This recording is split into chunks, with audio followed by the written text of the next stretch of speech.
আসসালামু আলাইকুম সুপ্রিয় শিক্ষার্থীরা, কেমন আছো তোমরা সবাই? আজকে অত্যন্ত গুরুত্বপূর্ণ ক্লাস নিয়ে হাজির হয়েছি আমি জিলানী হোসেন জয়। সকল বিশ্ববিদ্যালয় ও নার্সিং ভর্তিচ্ছু শিক্ষার্থীদের জন্য আজকের বাংলা ম্যারাথন ক্লাস 1-এ থাকছে প্রায় 100টি প্রশ্ন, সেটা ব্যাখ্যা সহকারে পড়াবো। তার আগে তোমরা একটু জানিয়ে দাও যে কে কোন জেলা থেকে আমাদের আজকের এই ক্লাসটিতে যুক্ত হয়েছো। তোমাদের অবগতির জন্য জানাচ্ছি এই ম্যারাথন ক্লাসগুলো যে এতটা গুরুত্বপূর্ণ, তোমরা পরীক্ষার হলেই বুঝতে পারবে যে এগুলো কতটা গুরুত্বপূর্ণ। তোমরা একটু জানিয়ে দাও যে ভয়েস ক্লিয়ার আছে কিনা এবং কে কোন জেলা থেকে আমাদের আজকের এই ক্লাসটিতে যুক্ত হয়েছে একটু ঝটপট জানাও। 1 মিনিট পরে মূল ক্লাসটি শুরু করব। ক্লাসের পিডিএফ পেতে হলে অবশ্যই নিজেদের টাইমলাইনে ক্লাসটি শেয়ার করতে হবে এবং কমপক্ষে 10 জন বন্ধুকে মেনশন করতে হবে।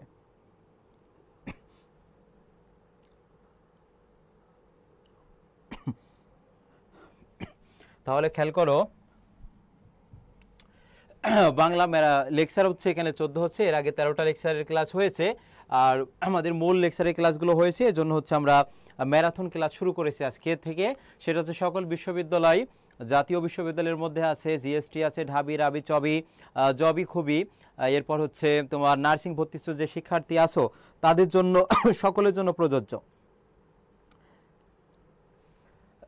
এবং আজকে যে প্রশ্নগুলো রেখেছি সেটা বাংলা বিচিত্রা বই থেকে নেওয়া হয়েছে এবং ব্যাখ্যা দিব, সেগুলো খাতায় নোট করবে। দেখো আমাদের প্রথম প্রশ্নটি, রবীন্দ্রনাথ ঠাকুর রচিত সর্বশেষ গল্পটির নাম কি? প্রশ্নটি অনেকবার এসেছে, কিন্তু বলো যে সঠিক উত্তর কি হবে, এবং আমি যে ব্যাখ্যাগুলো দিব সেগুলো খাতায় নোট করে রাখবে তোমরা।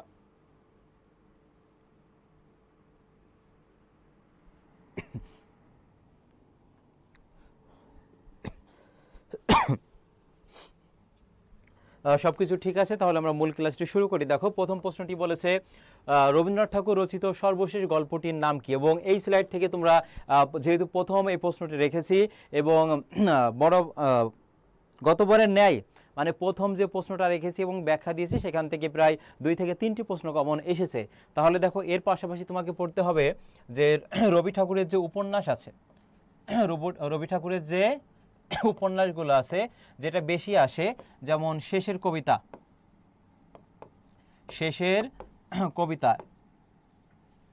এরপর আসতে পারে যেমন গোড়া আছে, তারপরে দেখো আছে চতুরঙ্গ, এরপরে মনে রাখবা ঘরে বাইরে, এইগুলো হচ্ছে রবি ঠাকুরের কি বলতো উপন্যাস। এরপর আরেকটি প্রশ্ন আসে, শেষের কবিতা যদি উপন্যাস হয় তাহলে শেষ লেখা কোন ধরনের সাহিত্যকর্ম? তাহলে শেষ লেখা এটা মনে রাখবা কাব্য হবে। কি হবে? কাব্য হবে। রবি ঠাকুরের ছদ্মনাম, সেক্ষেত্রে 9টা ছদ্মনাম আছে। সব থেকে গুরুত্বপূর্ণ মানে সঠিক উত্তর হিসেবে অপশনে থাকে যে ভানুসিংহ ঠাকুর, এই তথ্যগুলো মনে রাখবে। আজকে যে 100 প্লাস প্রশ্ন রেখেছি এবং ব্যাখ্যা সহকারে প্রায় 200টা হবে। আশা করি এখান থেকে তোমরা সকল বিশ্ববিদ্যালয় এবং নার্সিংয়ে কমপক্ষে হলেও 6 থেকে 7 মার্ক খুবও কমন পাবে। শেষ পর্যন্ত থাকো, প্রশ্নগুলো দেখো, ব্যাখ্যাগুলো দেখো। তাহলে এখানে খেয়াল করো যে তার সর্বশেষ গল্পটির নাম কি হবে? মুসলমানের গল্প হবে। কি হবে? মুসলমানের গল্প। এবং এর পাশাপাশি যে ব্যাখ্যাগুলো দিয়েছি সেগুলো নোট করে রাখবে। মাত্র 28টা শেয়ার, তোমরা শেয়ার করো না কেন এটা বলো তো? এরকম ব্যাখ্যা সহকারে ক্লাস অনেক পেইড ব্যাচও তোমরা পাও না, এবং সর্বোচ্চ কমন আমি দেখাবো, এতটুকু তোমরা শিওর থাকো। পরের প্রশ্নটি দেখো, অপরিচিতা প্রথম প্রকাশিত হয় কোন মাসিক পত্রিকায়? খুবই গুরুত্বপূর্ণ। এবং যদি বলা হয় এই অপরিচিত গল্পে কোনটি ফুটে উঠেছে, সেক্ষেত্রে দেখো এখানে যৌতুক প্রথা কিন্তু ফুটে উঠেছে, আমরা দেখতে পাই।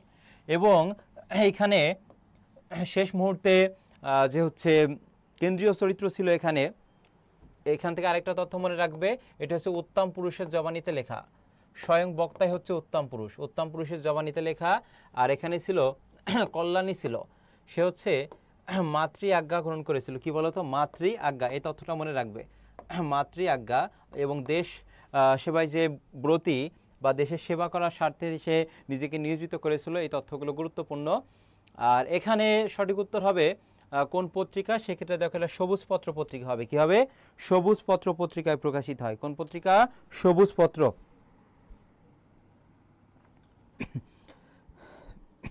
যারা পরবর্তীতে যুক্ত হয়েছি একটা করে রিয়াক্ট এবং অন্তত 2 থেকে 3টা শিক্ষামূলক গ্রুপে একটু শেয়ার করে দাও আর শেষ পর্যন্ত থাকো। এরপরে দেখো প্রগতি। যদি বলা হয় প্রগতি কোন সমাস, আমি একটু ব্যাখ্যা সহকারে পড়াচ্ছি। প্রগতি দেখা, এটা হবে পুরোজে গতি হবে, পুরোজে গতি। অপশন থেকে অন্য প্রশ্ন কেমন আসতে পারে? এটা হবে প্রাদি সমাস হবে। কি হবে? প্রাদি সমাস। এরপরে দেখো ছাড়পত্র, এটা হবে সুকান্ত ভট্টাচার্যের। কার বলো তো? সুকান্ত ভট্টাচার্যের। এই তথ্যগুলো গুরুত্বপূর্ণ। শুধুমাত্র যে তোমরা একটা অপশন পড়েই মানে চলে যাবে এটা না, বাকি অপশনগুলো কেন হলো না বা ওই অপশনগুলো অন্য কোনো রূপে প্রশ্ন আসতে পারে কিনা এইভাবে তোমাকে পড়তে হবে। তাহলে এখানে সবুজ পত্র, প্রগতি ছিল একটি শব্দ, প্রোজে গতি এটা প্রাদি সমাস হবে, ছাড়পত্র এটি সুকান্ত ভট্টাচার্য, এবং যৌতুক প্রথা এখানে ফুটে উঠেছে অপরিচিত গল্পে। এটা উত্তম পুরুষের জাপানিতে লেখা এবং এখানে কল্যাণী মাতৃ আজ্ঞা গ্রহণ করেছিল। এই তথ্যগুলো গুরুত্বপূর্ণ। এর পাশাপাশি জানাও যে অনুপমের বাবা পেশায় কি ছিল? অনুপমের বাবা পেশায় কি ছিল আর কল্যাণীর বাবা পেশায় কি ছিল? এই দুইটা জানাও। পেশা কি ছিল? পেশা এই দুইটা থেকে আসতে পারে।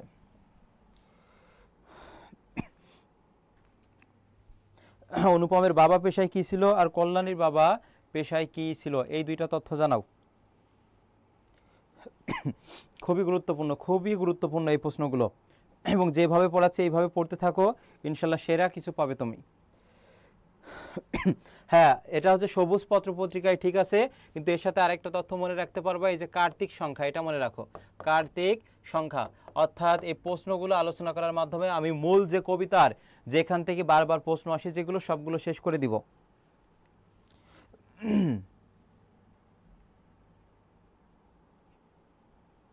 তাহলে ওকালতি আর একজন ছিল হচ্ছে ডাক্তার। পরের প্রশ্নটি, রক্ত করবী কোন ধরনের নাটক? প্রশ্ন আসতে পারে, এই যে একটা আছে দেখো, ডাকঘর আছে, ডাকঘর, তারপরে দেখো এই যে রক্তকরবী, এটা প্রশ্ন আসতে পারে রক্তকরবী কোন ধরনের সাহিত্যকর্ম?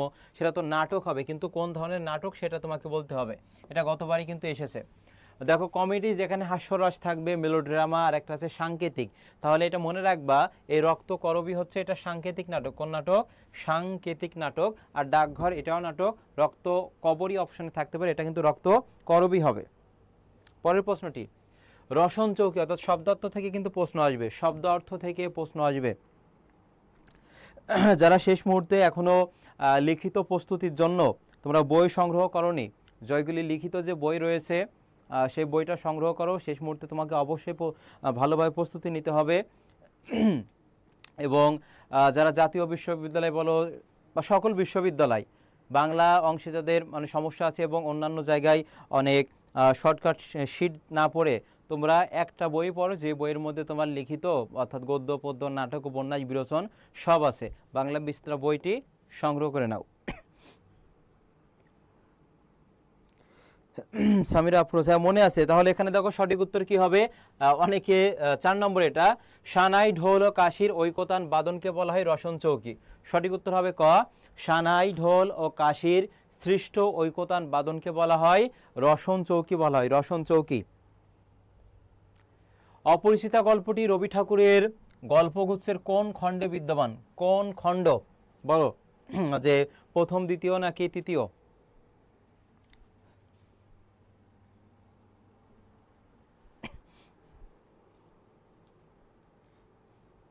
একটু ঝটপট জানাও।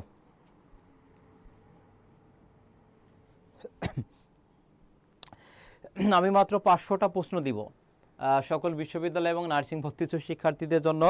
আমি মাত্র হচ্ছে মানে বাংলা প্রথম পত্র, তারপর ব্যাকরণ অংশ, বিরোচন অংশ থেকে প্রথম 500টা প্রশ্ন দিব। এর বাইরে আর ব্যাখ্যা থাকবে মনে করো 100টা। ওই 500টা প্রশ্নের মধ্যে থেকে এই 600টা প্রশ্ন পড়লে তোমার আর দ্বিতীয় কোনো কিছু ভাবতে হবে না, এবং সেটা পাবা কোথায় বা কি করলে পাবা সেটা আমি ক্লাসের কোনো এক পর্যায়ে বলবো। এবং আজকের ক্লাসের এই পিডিএফ তোমরা হচ্ছে এখানে সঠিক উত্তর হবে তৃতীয় খণ্ড, জিলানি স্যার পেজে পেয়ে যাবা সঠিক উত্তর সহ এবং ব্যাখ্যা সহকারে। এর আগে যে 13টা ক্লাস নেওয়া হয়েছে সেগুলো পোস্ট করে রেখেছি তোমাদের সুবিধার্থে, জিলানি স্যার পেজে পেয়ে যাবা। ওই 600টা প্রশ্ন পড়লে আর কিছু লাগবে না, তুমি 95% বা 8% তুমি কমন পাবা প্রতিটা বিশ্ববিদ্যালয়ে। কোথায় পাবা আমি বলে দিব, ক্লাসে থাকো, কোনো এক পর্যায়ে বলবো। আর এই পিডিএফ তো জিলানিসার পেজে পেয়ে যাবা। দেখো, বিলাসী গল্পে ব্যবহৃত ফোর্থ ক্লাস বলতে কি বুঝিয়েছে? ফোর্থ ক্লাস থাকতে পারে, তারপরে দেখো থাকতে পারে থার্ড ক্লাস থাকতে পারে, অর্থাৎ এই ক্লাস সংক্রান্ত একটা প্রশ্ন তোমরা কমন পাবা, হয় ফোর্থ ক্লাস না হয় থার্ড ক্লাস।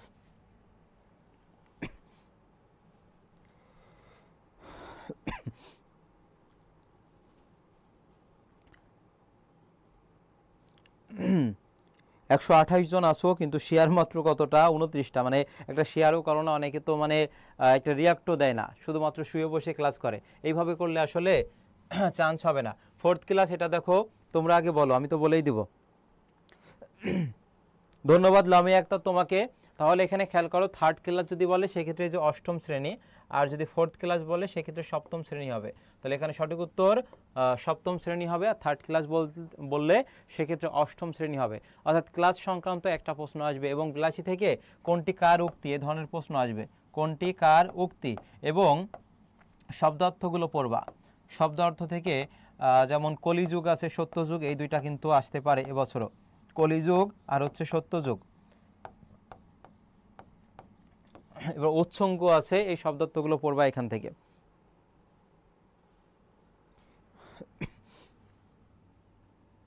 পরের প্রশ্নটি, শরৎচন্দ্র চট্টোপাধ্যায় ঢাকা বিশ্ববিদ্যালয় থেকে ডিলিট পান কত সালে?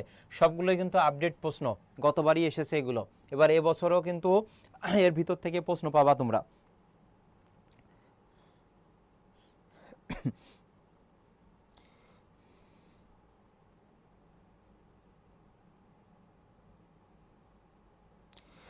দেখো, আমি জিলানিসার পেজ থেকে একটা কমেন্ট করে দিয়েছি যে এই পেজে ক্লাসের পিডিএফ পাবে, ওইখানে পেয়ে যাবে। আর হচ্ছে ওই 600টা প্রশ্ন কোথায় পাবা, এবং লিখিত সহকারে, এবং তোমাদের সমার্থক শব্দ, তারপর হচ্ছে পারিভাষিক শব্দ, এক কথায় প্রকাশ, এগুলো কিন্তু আমি অলরেডি পোস্ট করে দিয়েছি, সবগুলোই পড়বা। বাংলা নিয়ে আর দ্বিতীয় কোনো কিছু ভাবতে হবে না, এইগুলোই পড়ে যাও, তুমি দেখবা সর্বোচ্চ কমন পেয়ে যাবা। তাহলে দেখো, শরৎচন্দ্র চট্টোপাধ্যায়ের বাংলা এখানে হচ্ছে ঢাকা বিশ্ববিদ্যালয় থেকে ডিলিট পান হচ্ছে 1936 সালে। কত সালে? 1936 সালে। পরের প্রশ্নটি দেখো, এমন করে মানুষ ঠকায়ও না, উক্তিটি কার? এই যে বললাম কোনটি কার উক্তি, এই ধরনের প্রশ্ন আসবে। যে কাগজ তো ইঁদুরেও আনতে পারে, কাগজ তো ইঁদুরেও আনতে পারে, এটা কার উক্তি ছিল? এটা একটু জানাবা।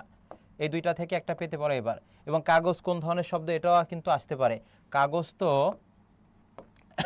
ইঁদুরেও আনতে পারে, ইঁদুরেও আনতে পারে, এটা কার উক্তি ছিল? কাগজ তো ইঁদুরেও আনতে পারে, এটা কার উক্তি ছিল? একটু ঝটপট জানাও। একটা হচ্ছে দেখো, এমন করে মানুষ ঠকায়ও না, আর একটা বললাম যে কাগজ তো ইঁদুরেও আনতে পারে, এই দুইটি কার উক্তি ছিল? একটু জানাও আলাদা আলাদা ভাবে।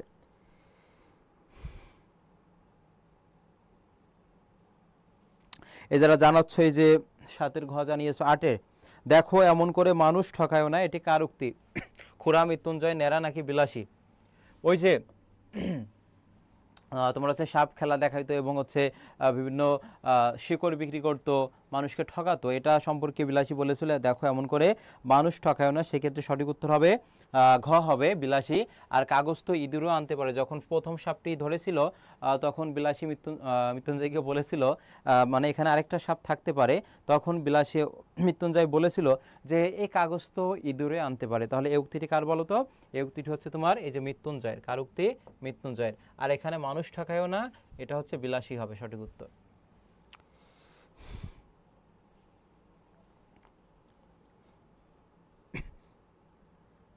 পরের প্রশ্নটি দেখো, শরৎচন্দ্র বিলাসী গল্পটি প্রথম প্রকাশিত হয়, এবার আমি এখানে 100% দিয়ে রাখছি, এবার কোনো না কোনো বিশ্ববিদ্যালয়ে এটা কমন পেয়ে যাবা। দেখো,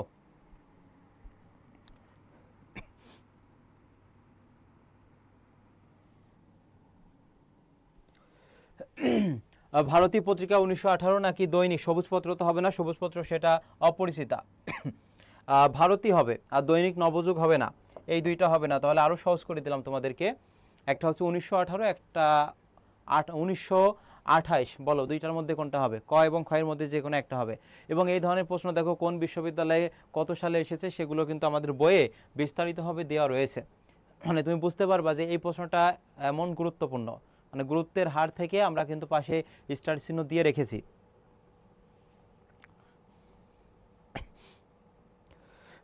1928 বলেছো, ধন্যবাদ তোমাকে, আত্মবিশ্বাসের সাথে ভুল করেছো কলি। সঠিক উত্তর হবে এখানে 1900, দেখো এই যে 18 আছে, সেটি 28 তো না। রম্বার কাঁধি, এটা রস্তান, এটা রম্বা হবে। রম্বার কাঁধি অর্থ কি? অকর্মণ্য ব্যক্তি। এটা তোমাদের বাগধারাতে আসতে পারে, যেমন ননির পুতুল। ননির পুতুল এটার অর্থ কি? বাগধারা থেকে আমি খুব বেশি প্রশ্ন দেয়নি, সমার্থক শব্দ থেকে 15 থেকে 16টা দিয়েছি, পরিভাষা থেকে গুরুত্বপূর্ণগুলো দাগিয়ে দিয়েছি, আমাদের এই বই থেকে এগুলো পড়লেই কমন পেয়ে যাবা। তাহলে রম্বার কাঁধি অর্থ দেখো এখানে সঠিক উত্তর হবে এই যে কলার ছড়া হবে, কি হবে? কলার ছড়া।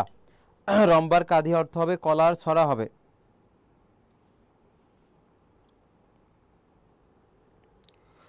পরের প্রশ্নটি, আর ননির পুতুল এটা তো বললাম বাগধারার ক্ষেত্রে। কোনটি বিলাসীর উক্তি? বলো, বিলাসীর উক্তি কোনটি?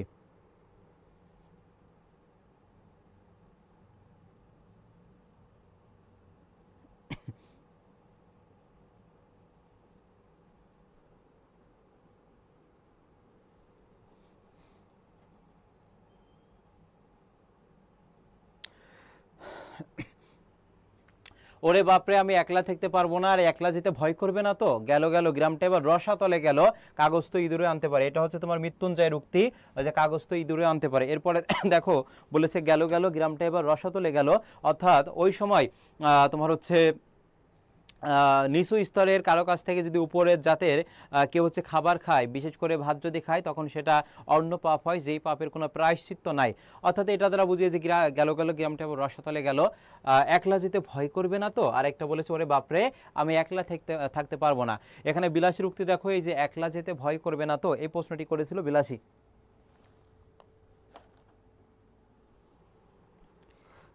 ক হবে 11। পরের প্রশ্নটি, কাজী নজরুল ইসলামের মতে আত্মনির্ভরশীলতা আসে কিভাবে? অর্থাৎ আমার পথ থেকে, এখানে যে প্রশ্নগুলো রেখেছি এগুলোই পড়ে যাও, কমন পেয়ে যাবা। আমার পথ প্রবন্ধ থেকে।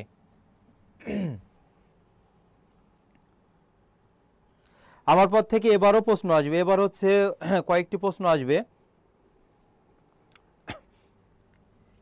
দেখো এখানে বলেছে বিনয় প্রদর্শনের মাধ্যমে, মিথ্যাকে ভয় করার মাধ্যমে, না না, আত্মাকে চেনার মাধ্যমে, আরেকটি ভুল স্বীকার করার মাধ্যমে। তুমি এই যে অনেকে মানে উত্তর করছো না যে আমার ভুল হয়ে যাবে, অন্যরা কি মনে করবে, না তোমার ভুল হোক, ওই ভুল থেকে দেখবা এক সময় শিক্ষা গ্রহণ করবা, ভুলের পরিমাণটা কিন্তু কমে যাবে, এই জন্য তুমি উত্তর করতে থাকো। অ্যাডমিশন এবং একাডেমিক জন্য এগুলো গুরুত্বপূর্ণ প্রশ্নগুলো। আত্মাকে চেনার মাধ্যমে কি বলতো? আত্মনির্ভরতা আসে। আত্মাকে চেনার মাধ্যমে কি আসে? আত্মনির্ভরশীলতা আসে। এই প্রশ্নটা অনেকবার পরীক্ষায় এসেছে, তাহলে আত্মাকে চেনার মাধ্যমে আত্মনির্ভরশীলতা আসে, এই প্রশ্নটা মনে রাখবা। আমার পথ প্রবন্ধ অনুসারে সত্যকে কিসের মধ্যে পাওয়া যায়? তুমি সত্যকে কিভাবে পাবা বলো? সত্যকে কিভাবে পাবা একটু ঝটপট জানাও।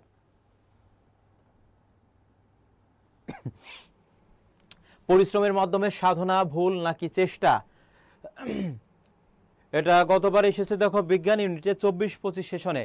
এবার আমার পথ প্রবন্ধ থেকে মানে কিছু গুরুত্বপূর্ণ প্রশ্ন তো বোঝা যায়, এবং বিশ্লেষণ করে আমি রেখেছি যে এর ভিতর থেকে আর কি কমন পেয়ে যাবে আর কি। তাহলে এখানে খেয়াল করো, ভুলের মাধ্যমেই তুমি সত্যকে পেয়ে যাবা। পরের প্রশ্নটি, কোনটি কাজী নজরুল ইসলাম রচিত উপন্যাস? এই উপন্যাস থেকে তার যে উপন্যাসগুলো আছে, এবং আরেকটা বিষয় মনে রাখবা, তার যে কাব্য রয়েছে, বিশেষ করে তার এই যে উপন্যাস মনে রাখা শর্টকাট টেকনিক হচ্ছে, সেটা হচ্ছে বাকুম। অনেকবার কিন্তু আমি এটা তোমাদের সামনে আলোচনা করেছি। কাজী নজরুল ইসলামের উপন্যাস মনে রাখার টেকনিক বাকুম। এই বা থেকে হবে বাঁধন হারা, কি হবে বলো তো? বাঁধন হারা, চন্দ্রবিন্দু হবে। এবং প্রশ্ন আসতে পারে যদি জাহাঙ্গীরনগরে এটা আসে, তোমাকে বলতে পারে যে কাজী নজরুল ইসলামের নিচের প্রথম পত্র উপন্যাস কোনটি? বাঁধনহারা হবে। আর কু থেকে মনে রাখবা কুহেলিকা, কারণ এই ধরনের প্রশ্ন আসে আর কি জাবিতে, কুহেলিকা। আর ম থেকে হবে মৃত্যু ক্ষুধা। ম থেকে কি হবে বলো তো? মৃত্যু ক্ষুধা। এগুলো হচ্ছে কাজী নজরুল ইসলামের উপন্যাস।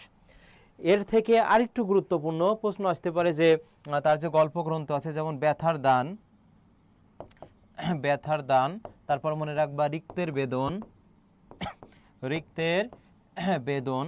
তারপর আসতে পারে দেখো শিউলিমালা, গতবার কিন্তু ঢাবিতে এখান থেকে প্রশ্ন ছিল, শিউলিমালা।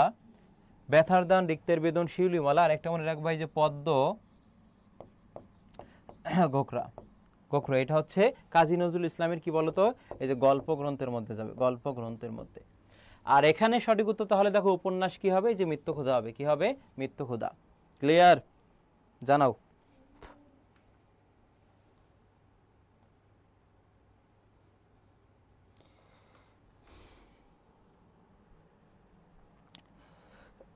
তাহলে এখানে সঠিক উত্তর মৃত্যুক্ষুধার। এর পাশাপাশি এটা জেনে রাখো, এবং এখানে আমি 100% দিয়ে রাখছি, কোনো না কোনো জায়গায় হুবহু কমন পাবা, এবং পরীক্ষার পরে আমি কমন দেখাবো। ক্লাস শেয়ার না করলে পিডিএফ পাবা না। পিডিএফ হচ্ছে আমি আজকে পেজে পোস্ট করব না, এবং এই ক্লাস শেষ হওয়ার 1 ঘন্টা পর ডিলিট হয়ে যাবে। কবি কাজী নজরুল ইসলাম রচিত সম্পাদিত পত্রিকার নাম কি? পত্রিকা, এখানে 2টা পত্রিকার নাম আছে, আর একটা পত্রিকার নাম আমি বলে দিব, তোমরা আগে সঠিক উত্তরটা জানাও।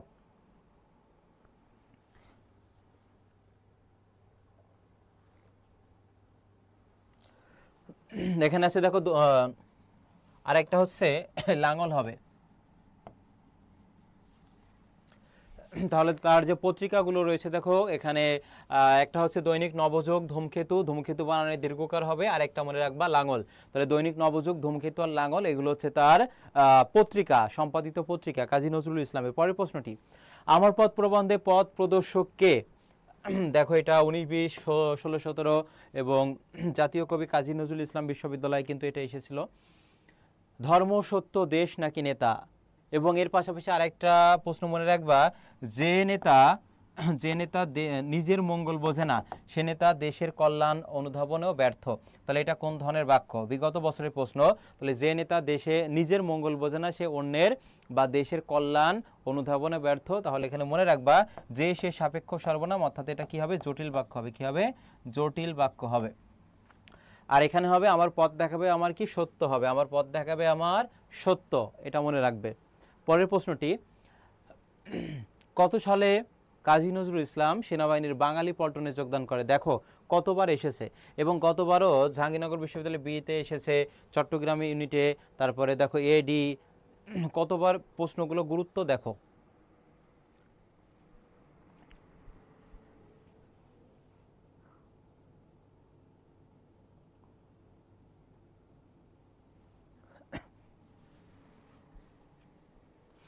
তাহলে সঠিক উত্তর এখানে খেয়াল করো, যে 1917 সাল, মিলিয়ে না, 1917 সালে। কত সালে? 1917 সালে বাঙালি পল্টনে যোগদান করেন।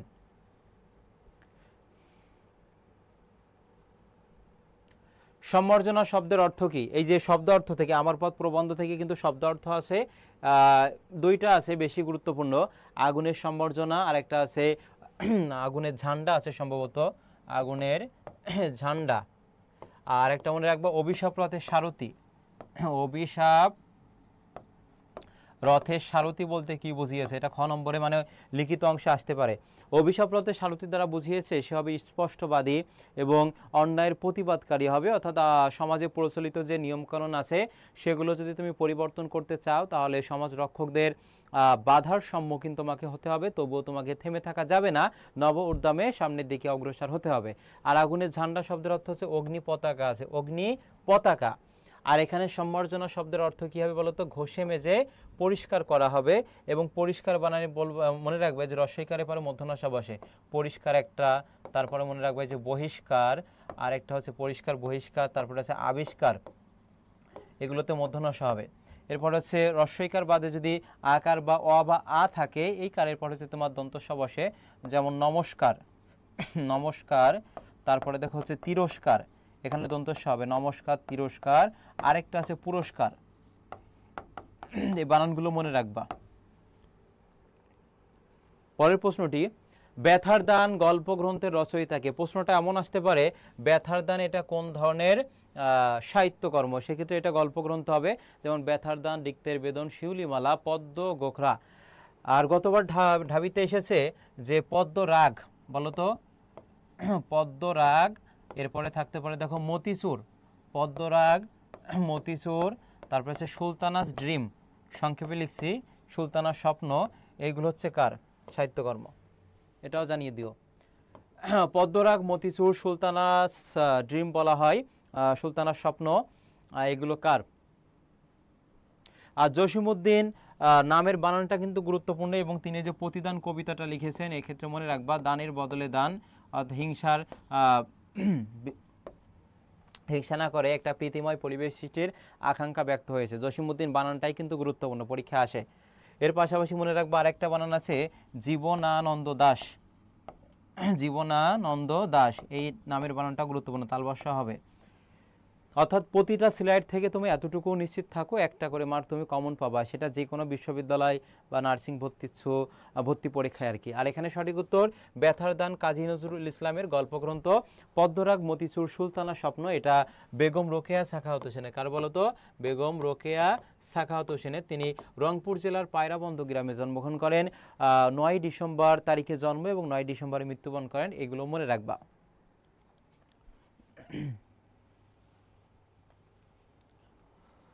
পরের প্রশ্নটি দেখো, নিচের কোন চরণটি মানব কল্যাণ প্রবন্ধের মূল ভাবকে নির্দেশ করে? খুবই গুরুত্বপূর্ণ। আমি প্রতিটা গল্প থেকে প্রায় 5 থেকে 6টা করে প্রশ্ন রেখেছি যাতে তোমরা সর্বোচ্চ কমন পাও আর কি।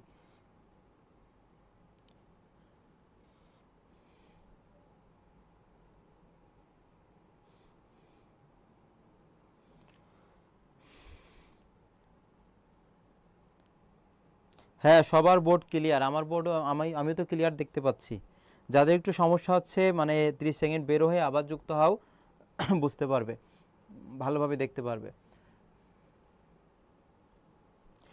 বলো সঠিক উত্তর কি হবে? এটা মানব কল্যাণ থেকে, মানবের কল্যাণ, এটা ষষ্ঠী তৎপুরুষ, এটা লিখেই দিই, মানবের কল্যাণ এটা ষষ্ঠী তৎপুরুষ, এটা মনে রাখবে, ষষ্ঠী তৎপুরুষ, মানবের কল্যাণ। পূর্বপদ থেকে যদি র বা এর বিভক্তি লোপ পায় তখন সেটা ষষ্ঠী তৎপুরুষ হয়। বলো কি হবে?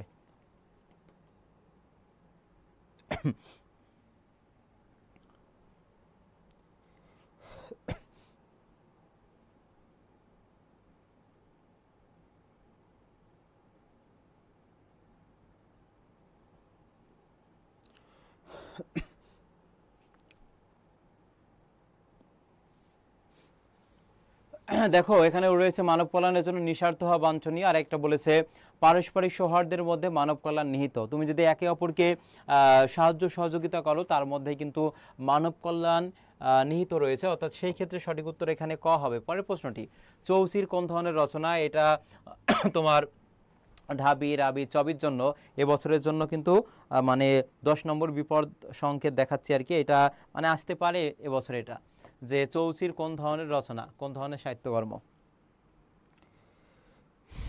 জাস্ট নাম্বারটা দিয়ে তোমরা ক বা খ এটা দিয়ে দিবে, বেশি লিখতে হবে না আর কি। এটা নাটক হবে না, প্রবন্ধ হবে না, এবং মনে রাখবা প্রবন্ধ এটা প্রাদি সমাস হবে।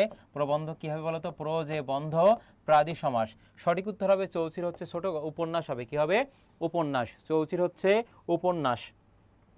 এই প্রশ্নটা আরো বেশি গুরুত্বপূর্ণ যে ছাত্র জীবনে আবুল ফজল কোন আন্দোলনের সাথে যুক্ত ছিলেন? কোন আন্দোলনের সাথে যুক্ত ছিলেন? 7 স্টার বলো।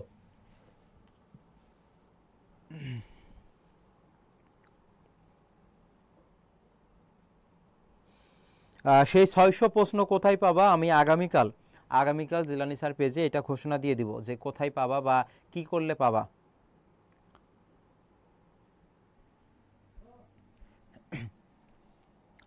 এইখানে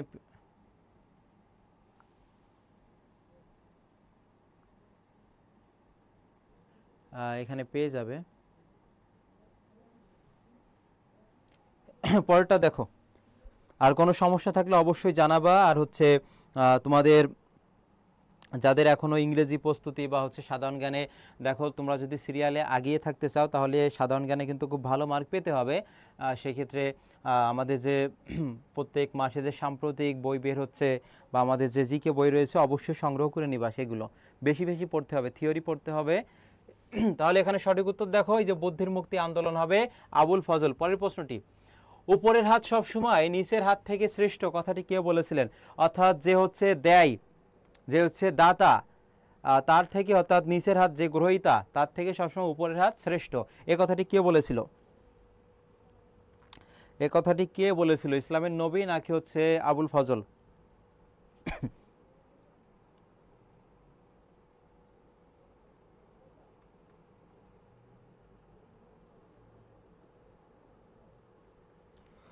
হ্যাঁ, মিলিয়ে নাও। সঠিক উত্তর হচ্ছে যে ইসলামের নবী হবে, ইসলামের নবী। খ, পরের প্রশ্নটি, মানব কল্যাণ প্রবন্ধের মূল কথা কি? খুবই গুরুত্বপূর্ণ। মানব কল্যাণ প্রবন্ধের মূল কথা কি? এখানে হচ্ছে নতুন দৃষ্টিকোণ থেকে সমস্যার মোকাবেলা, না, এটা ওইভাবে যায় না। বলো, আমি এই দুইটা বাদ দিয়ে দিই, ক আর হচ্ছে ঘ বাদ, তাহলে কোনটা হবে বলো? মানব কল্যাণ ধারণাটি তাৎপর্য বিচার নাকি মর্যাদাপূর্ণ অবস্থায় মানুষের উত্তরণ? এবং আরেকটা বানান এখানে খেয়াল করো, এই যে রয়ের পরে কি বসে? মধ্যাহ্ন ন বসে। রয়ের পরে মধ্যাহ্ন ন বসে, তারপরে দেখো মধ্যাহ্নস্বয়ের পরে মধ্যাহ্ন ন বসে, যেমন ভীষণ। এগুলো হচ্ছে নত্যবিধি অনুযায়ী। এবং নত্যবিধি কি বলতো? বাংলা ভাষায় ব্যবহৃত তৎসম শব্দে, তৎসম শব্দে মধ্যাহ্ন নয়ের সঠিক ব্যবহারকে বলে নত্যবিধান বলা হয়। তৎসম, তৎ মানে তার, সম মানে সমান, অর্থাৎ সংস্কৃতের সমান। সঠিক উত্তর এটা কি হবে? মর্যাদাপূর্ণ অবস্থায় মানুষের উত্তরণ হবে। মর্যাদাপূর্ণ অবস্থায় মানুষের উত্তরণ। 24-এর গ হচ্ছে এখানে, 24-এর গ, মর্যাদাপূর্ণ অবস্থায় মানুষের উত্তরণ। তারপর রেশনাল শব্দের অর্থ কি? এই যে মানব কল্যাণ এই প্রবন্ধে কয়েকটি গুরুত্বপূর্ণ শব্দ অর্থ আছে, তার মধ্যে একটা আছে হিউম্যান ডিগনিটি আছে, রেশনাল আছে। বলো, রেশনাল শব্দের আবিধানিক অর্থ কি? RATIO, রেশনাল, এটা বলো।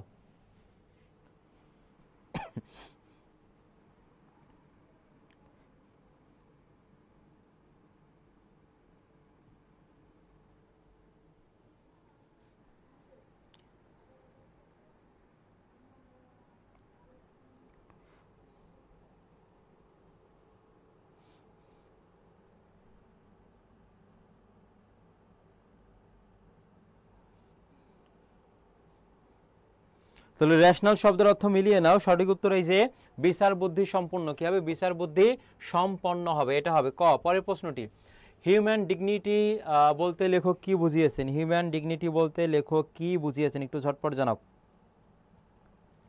হিউম্যান ডিগনিটি, সাব্বির জানিয়েছো, নয়নমণি, রাকিবুল আছো, খুবই মনোযোগী। এবং এখানে একটা বানান দেখো, মর্যাদা আছে, এটা তোমাদের উচ্চারণ আসতে পারে। মনে রাখবা, প্রত্যেকটা ব্যঞ্জনের শুরুতে যদি ব্যঞ্জন থাকে তার সাথে একটা করে অ থাকে, উচ্চারণের সময় সেটা অটা ও হয়ে যায়। তাহলে এখানে কি হবে বলো তো? মো হবে। আর রেপ থাকলে সেখানে কি হয়? র হয়। উচ্চারণে অন্তর্জয়ের ব্যবহার নেই, সেক্ষেত্রে কি হবে বলো তো? বর্গীয় জ হবে। মোর যা দা, এটি হচ্ছে তোমার উচ্চারণ, এটি হচ্ছে বানান। আর হিউম্যান ডিগনিটি বলতে বুঝিয়েছে মানব মর্যাদাকেই বুঝিয়েছে। মানব মর্যাদা, মানব ধর্ম না, মানব মর্যাদা, হিউম্যান ডিগনিটি। ডিগনিটি মানে তো মর্যাদা। এটা আরো বেশি গুরুত্বপূর্ণ যে অস্তিত্ববাদের মূল কথা কি? অস্তিত্ববাদের মূল কথা কি জানাও।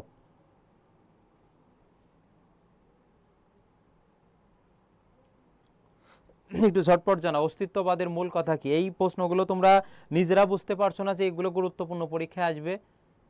মানে সব সিলেবাস শেষ হওয়ার পর মানে এগুলো তো একটু বোঝা দরকার যে এগুলো থেকে তোমাদের কমন আসবেই আসবে।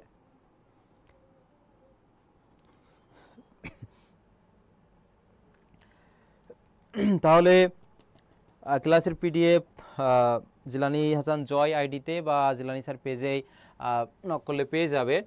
সঠিক উত্তর দেখো, অস্তিত্ববাদের মূল কথা হচ্ছে ব্যক্তি মানুষের অস্তিত্বকে স্বীকৃতি দান। ব্যক্তি মানুষের অস্তিত্বকে স্বীকৃতি দান, এটা হবে সঠিক উত্তর। পরের প্রশ্নটি, মাসি পিসি গল্পে কানাই কার চৌকিদার ছিল? মাসি ও পিসি, প্রশ্ন আসতে পারে মাসি ও পিসি এটা কোন ধরনের সমাস, সেটা মনে রাখবা। এটা হচ্ছে তোমার মিলনার্থক দ্বন্দ্ব হবে, যেমন মিলনার্থক দ্বন্দ্ব। এর পাশাপাশি আরো মনে রাখবা, যেমন মা বাবা, এটাও মিলনার্থক দ্বন্দ্ব। তারপর হচ্ছে ভাই বোন, গতবার এসেছে এটি, ভাই বোন, এটিও তোমার মিলনার্থক দ্বন্দ্ব হবে।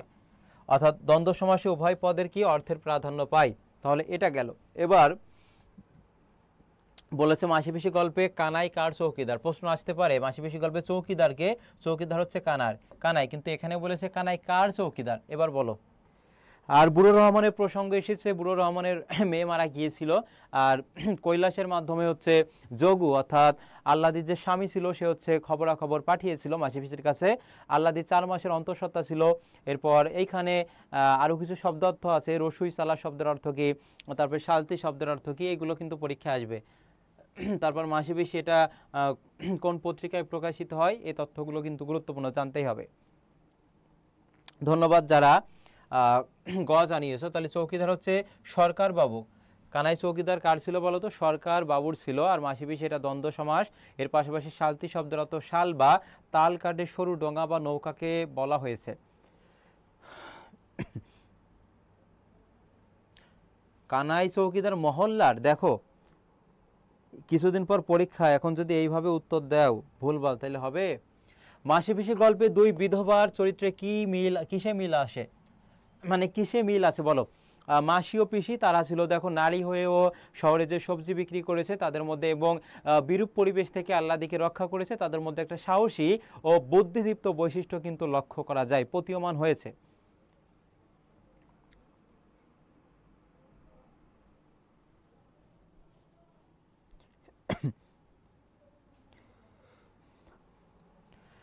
আবারও বলছি 600 প্রশ্ন দিব, এর সাথে ব্যাখ্যা থাকবে 100। এই যে এই 700 প্রশ্ন এই পড়ার পর বাংলা নিয়ে কোনো মানে দ্বিতীয় কিছু ভাবতে হবে না। এইখান থেকে তুমি 95% বা 98% তুমি সকল বিশ্ববিদ্যালয়ে কমন পাবে। এবং এর মধ্যে কি কি আছে? সকল গদ্য পদ্য নাটক উপন্যাস বিরোচন অংশ আছে। এরপর তুমি এখানে লিখিত অংশ পাবে। লিখিত অংশ কোন কোন জায়গায় লাগবে? ঢাবিতে লাগবে, ঢাবি, এরপর জগন্নাথ বিশ্ববিদ্যালয় জবিতে লাগবে, আর খুবিতে। এই টোটাল আমি হচ্ছে আগামী 5 থেকে 7 দিনের মধ্যে দিব, এবং এর জন্য আমি ন্যূনতমতে একটা ফি থাকবে, একদম ফ্রিতে দিব না, কারণ এখানে অনেক ব্যয়বহুল এটা প্রশ্নগুলো বাছাই করতে এবং হচ্ছে স্লাইড বানাতে অনেক ব্যয়বহুল। আমি এটা হচ্ছে ঘোষণা দিব জিলানিসার পেজে, আগামীকাল ঘোষণা দিয়ে দিব। একেবারে ন্যূনতম ফিতে তোমরা পেয়ে যাবা, কারণ ফ্রিতে আমি দিব না, ফ্রিতে দিলে মানটা থাকে না। সঠিক উত্তর এখানে দেখো, এটা দায়িত্বশীলতা ও মানবিক জীবন যুদ্ধ হবে। দায়িত্বশীলতা ও মানবিক জীবন যুদ্ধ হবে। পরের প্রশ্নটি, কানাইয়ের সাথে গোকুলের কতজন পেয়াদা এসেছিল? এই যে সংখ্যাগত তথ্য থেকে কিন্তু প্রতি বছরই প্রশ্ন আসে, সংখ্যাগত তথ্য থেকে। এটা আগামীকাল জিলানিসার পেজে হচ্ছে আমি ঘোষণা দিয়ে দিব যে কেমন থাকবে, প্রাইসটা খুবই কম থাকবে, এবং তোমাদের কাছ থেকে শুনে নিব যে কত ফি রাখা যায় আর কি, কিন্তু ফ্রিতে দেওয়া হবে না।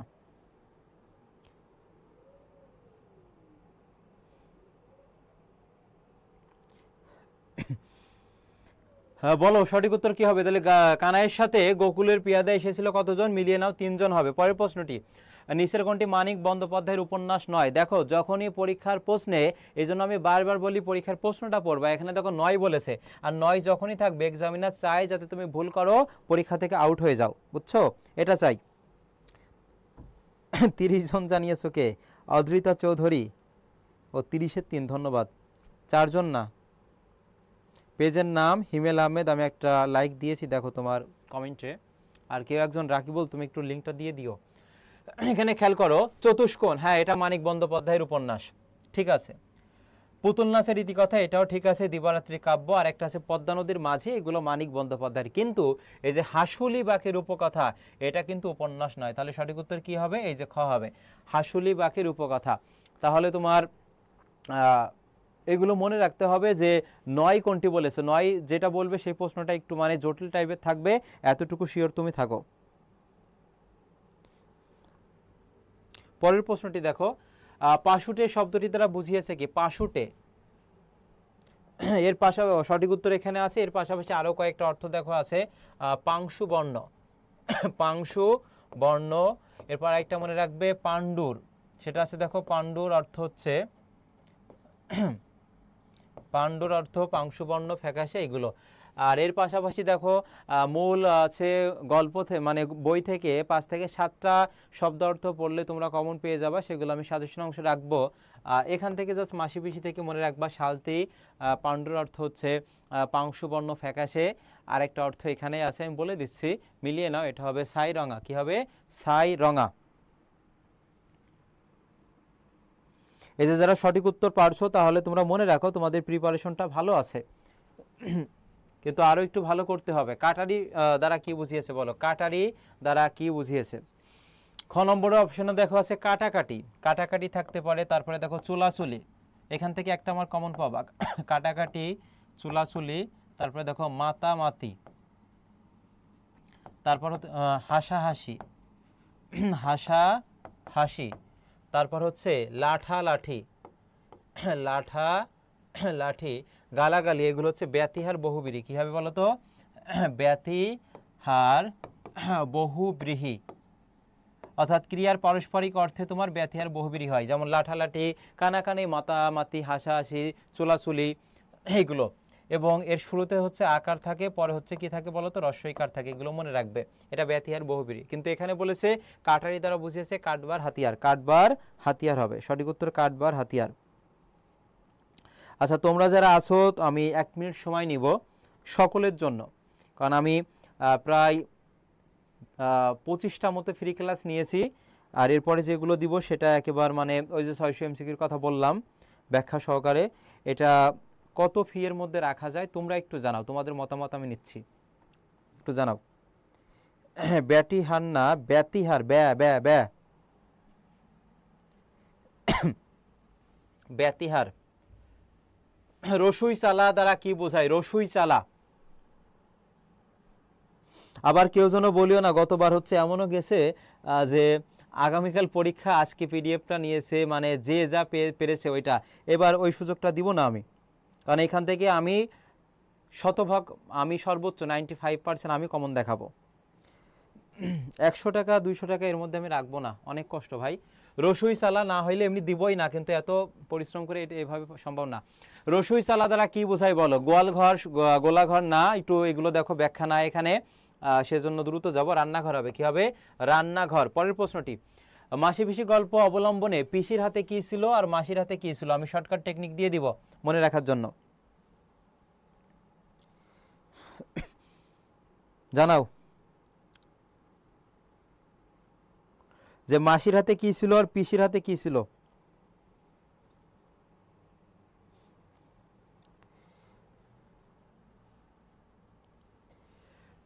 মাসির হাতে, এখানে পিসি দেখো কয়টা আছে? 1টা 2টা 3টা, এটা হচ্ছে 3টা আছে, দেখো কয়টা? 3টা।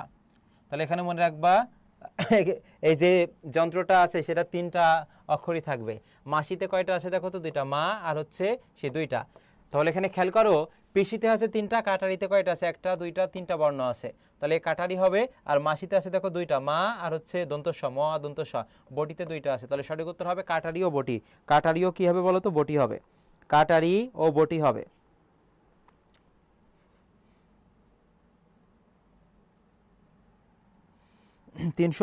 টাকা হইলে সবাই নিতে পারবে, 100 জন সুযোগ পাবে, 100 জন। এবং ওই প্রশ্নগুলোর প্রতি যে আমার এতটা পরিশ্রম থাকবে মানে বলার বাইরে। এবার রেইনকোট থেকে দেখো 5 থেকে 10টা প্রশ্ন রেখেছি, এর বাইরে থেকে কমন পেয়ে যাবা। না 500 এত দিব না, মানে 500-র মধ্যে থাকবে আর কি। যাই হোক, পেইড ব্যাচ আমি চালু করতে পারিনি, অফলাইনে অনেক ব্যাচ, তারপর হচ্ছে আমার এসএসসিতে প্রায় 7000 স্টুডেন্ট, ওদের ক্লাস সব মিলিয়ে আমি এবার সুযোগ পাইনি। আর অফলাইনের জন্য, আমার পরীক্ষার জন্য আমি এই পেইড ব্যাচ নামাইতে পারিনি, ফ্রি ক্লাস নিয়েছি। আর শেষ আগামী 10 দিনে আমি 5টা ম্যারাথন ক্লাস নিব, আর হচ্ছে 600 প্রশ্ন দিব। এর বাইরে আর কিছু পড়া লাগবে না, তোমরা বাংলা নিয়ে এতটুকু মানে দুশ্চিন্তা মুক্ত থাকবে। আর ইংরেজি সাধারণ জ্ঞান আমি সাজেশন দিয়ে দিব। দেখো, রেইনকোট গল্পে মিন্টু, মিন্টু ছিল তার হচ্ছে শ্যালক ছিল, আসমার ভাই ছিল, কত তারিখে ফ্ল্যাট থেকে চলে যায়? এই যে সংখ্যাগত তথ্য থেকে একটা প্রশ্ন থাকবে।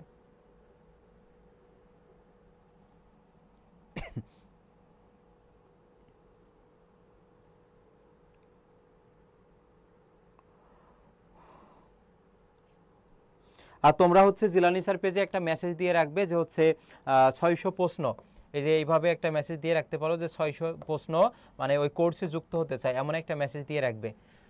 সঠিক উত্তর দেখো জুনের 23 তারিখ হবে। কি হবে? জুনের 23 তারিখ। পরের প্রশ্নটি, রেইনকোট গল্পটি কত সালে প্রকাশিত হয়? রেইনকোট গল্পটি কত সালে প্রকাশিত হয় এবং এর পাশাপাশি মনে রাখবা এটা কোন গ্রন্থ? সেটি হচ্ছে এই যে জাল স্বপ্ন স্বপ্নের জাল। কি হবে বলো তো? জাল স্বপ্ন স্বপ্নের জাল হবে। জাল স্বপ্ন স্বপ্নের জাল এই গ্রন্থ থেকে প্রকাশিত হয় রেইনকোটটি।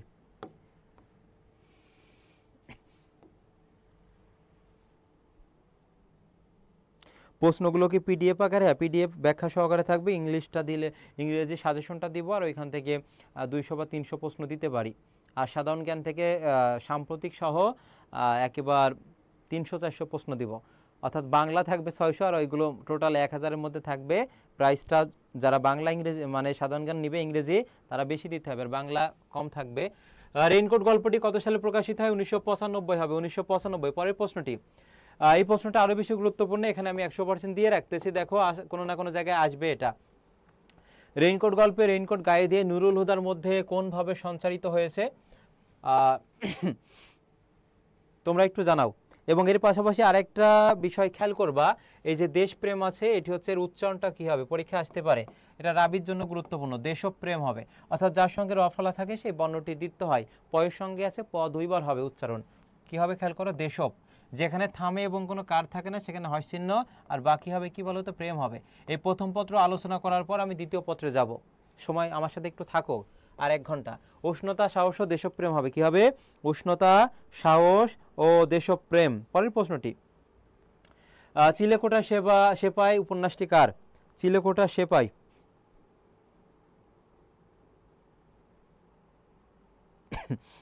একটু ঝটপট জানাও। চিলেকোঠা সেপাই এটা কার? অনেকে জানিয়েছো। পুষ্পা ঘোষ, সাদিয়া। আমি সাধারণত কমেন্ট পড়ি না, তারপরে দুই একটা দেখতেছি আর কি। চিলেকোঠা সেপাই উপন্যাসটি কার লেখা? সঠিক উত্তর দেখো এখানে আখতারুজ্জামান ইলিয়াস, অর্থাৎ রেইনকোট গল্পের যে লেখক আর কি। আর মানিক বন্দ্যোপাধ্যায়, সেগুলো তো বললাম, সেটা হচ্ছে পদ্মা নদীর মাঝি আছে, পুতুল নাচের রীতিকথা আছে, দিবারাত্রি কাব্য আছে, চতুষ্কোণ আছে, এগুলো মানিক বন্দ্যোপাধ্যায়ের। বর্ষাকালেই তো জুত কথাটি রেইনকোট গল্পে কয়বার বলা হয়েছে? অনেক বইয়ে অনেক রকম উত্তর দেওয়া আছে এটা। এস এম শহীদ ধন্যবাদ, 39-এর খ জানিয়েছে। তাহলে দেখো এই যে 2 বার ফিস করে বলেছিল। পরের প্রশ্নটি দেখো, আখতারুজ্জামান ইলিয়াস রচিত খোয়ারি, এটা গুরুত্বপূর্ণ। খোয়ারি হয় খোয়ারি, না হয় এই যে তোমার চিলেকোঠা সেপাই, এই দুইটার মধ্যে থেকে একটা কিন্তু তোমরা পেতে পারো আর কি, গুরুত্বপূর্ণ দিক থেকে।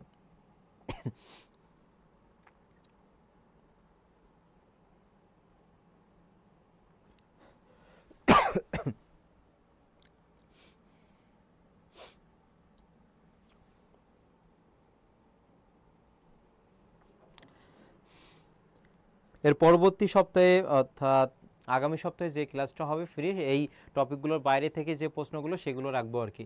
আর এখানে সঠিক উত্তর দেখো, এই যে খোয়ারি, এটা হচ্ছে গল্প গ্রন্থ হবে, গল্প গ্রন্থ। পরের প্রশ্নটি দেখো, কতবার প্রশ্নটি এসেছে যে রেইনকোট কবিতায় বা কবিতা না, এখানে গল্প হবে। রেইনকোট গল্প, এখানে রেইনকোট কিসের প্রতীক? অর্থাৎ ওই প্রশ্নে ওদের টাইপ ভুল ছিল।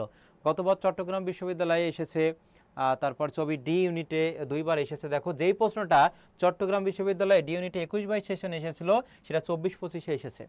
জিএসটিতে দেখো 23-24-এ এসেছিল, ঢাবি ডি ইউনিটে এসেছিল, বেগম রোকেয়া বিশ্ববিদ্যালয়। তাহলে প্রশ্নের গুরুত্বটা দেখো কতবার এসেছে, এবারও এটা থাকবে। অর্থাৎ সাহস ও দেশপ্রেম হবে। কি হবে? সাহস ও দেশপ্রেম। 42-এর ক হবে 43। রেইনকোট গল্পে ডক্টর আফাজ আহমেদ পাকিস্তানের শরীরের কাঁটা বলতে বুঝিয়েছেন কোনটিকে? এগুলো হলো পাকিস্তানের শরীরের কাঁটা, কে বলেছিল বলো তো?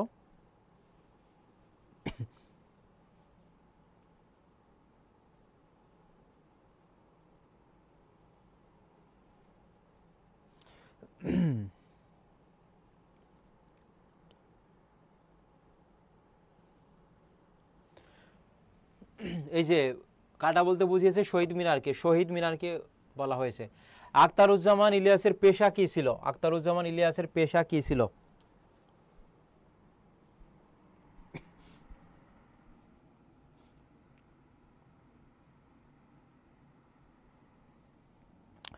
যারা হচ্ছে কমপক্ষে 10টা গ্রুপে শেয়ার করবে তাদের জন্য মানে ওই কোর্স ফিটা থাকবে তোমার হচ্ছে, আমি 30% তাদেরকে কমাই দিব। যারা 10টা গ্রুপে শেয়ার করবে এবং 10 জন বন্ধুকে মেনশন করবে, আমাকে জানাতে হবে, তাদের জন্য কোর্স ফিটা আমি 30%-এ মানে 30% কম রাখবো তাদের কাছ থেকে।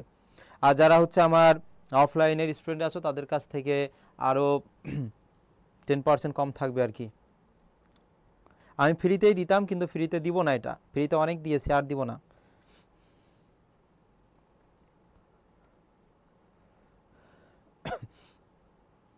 তাহলে দেখো আখতারুজ্জামান ইলিয়াসের পেশা সেক্ষেত্রে সাংবাদিকতা না শিক্ষকতা, কি ছিল? শিক্ষকতা। পরের প্রশ্নটি ব্যাকরণ অংশে আমরা চলে এসেছি। ব্যাকরণ থেকে এবার প্রশ্নগুলো আলোচনা করব এবং একেবারে ব্যাকরণের যে প্রথম যে মূল টপিকটি সেখান থেকে আলোচনাটা থাকছে আমাদের।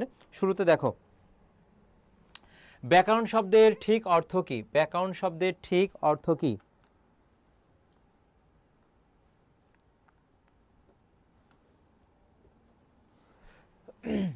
আমি একটু দ্রুত যাচ্ছি, তোমরা একটু উত্তর করতে থাকো, মিলিয়ে নিও। তাহলে এটা দেখো বিশেষভাবে বিশ্লেষণ হবে। ব্যাকরণ শব্দের সঠিক অর্থ হচ্ছে বিশেষভাবে বিশ্লেষণ।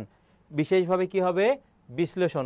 এটা দেখো আমরা যদি ভাঙি তাহলে এখানে পাবো আমরা বিযোগ, তারপরে দেখো আযোগ, তারপরে ক্রিযোগ। ক্রিযোগ কি হবে বলো তো? অন হবে। এটা হচ্ছে ধাতু চিহ্ন না, এটা রুট চিহ্ন, যেটা দ্বারা কাজ করা বোঝায় তার আগে ধাতু চিহ্নটা বসে। বিশেষভাবে বিশ্লেষণ হবে। এবার দেখো বাগধারা ব্যাকরণের, বাংলা ব্যাকরণের 4টি আলোচ্য বিষয় রয়েছে, তার মধ্যে বাগধারা কোন অংশের আলোচ্য বিষয়? আমি যদি এখানে ও নম্বরে তোমাদের দিই অর্থতত্ত্ব, তাহলে এবার উত্তর করো কোনটা হবে? এই প্রশ্নটা যখন এসেছিল তখন হচ্ছে অর্থাৎ 21 সংস্করণের আগে এই প্রশ্নটা, এই জন্য যে চেঞ্জটা ছিল সে অনুযায়ী অপশনটা দেওয়া নাই, কিন্তু আমি অপশন দিয়েছি। এর পাশাপাশি আরেকটা মনে রাখবা যে কারক বাংলা ব্যাকরণের কোন অংশে আলোচিত হয়? এই দুইটা থেকে একটা আসতে পারে। কারক এটা হবে বাক্যতত্ত্ব, কারক এটি হবে বাক্যতত্ত্ব। এর আরেক নাম হচ্ছে পদক্রম। বাক্যতত্ত্বের আরেক নাম হচ্ছে পদক্রম। এর ইংরেজি নাম হচ্ছে সিনট্যাক্স। কি হবে বলো তো? সিনট্যাক্স। আর বাগধারা বাক্য, এই যে কারক হচ্ছে বাক্য ছাড়া সম্ভব নয়, এর জন্য বাক্যতত্ত্বের আলোচ্য বিষয় হবে। আর বাগধারা এটা মনে রাখবো অর্থ নিয়ে কাজ করে। কি নিয়ে কাজ করে? অর্থ নিয়ে। এই জন্য এটা হবে অর্থতত্ত্বের আলোচ্য বিষয় হবে। কি হবে? অর্থতত্ত্বের আলোচ্য বিষয়। ক্লিয়ার? অর্থতত্ত্বের আলোচ্য বিষয়। এখান থেকে একটা মার্ক তোমরা কমন পাবা।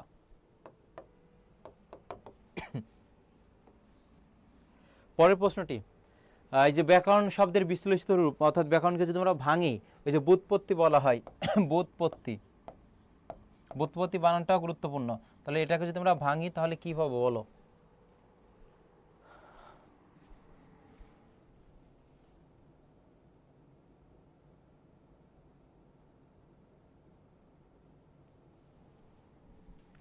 মিলিয়ে নাও। বীজক আযোগ, এখানে অপ আছে, অনুচ আছে, এই দুইটা তো আগেই ভুল।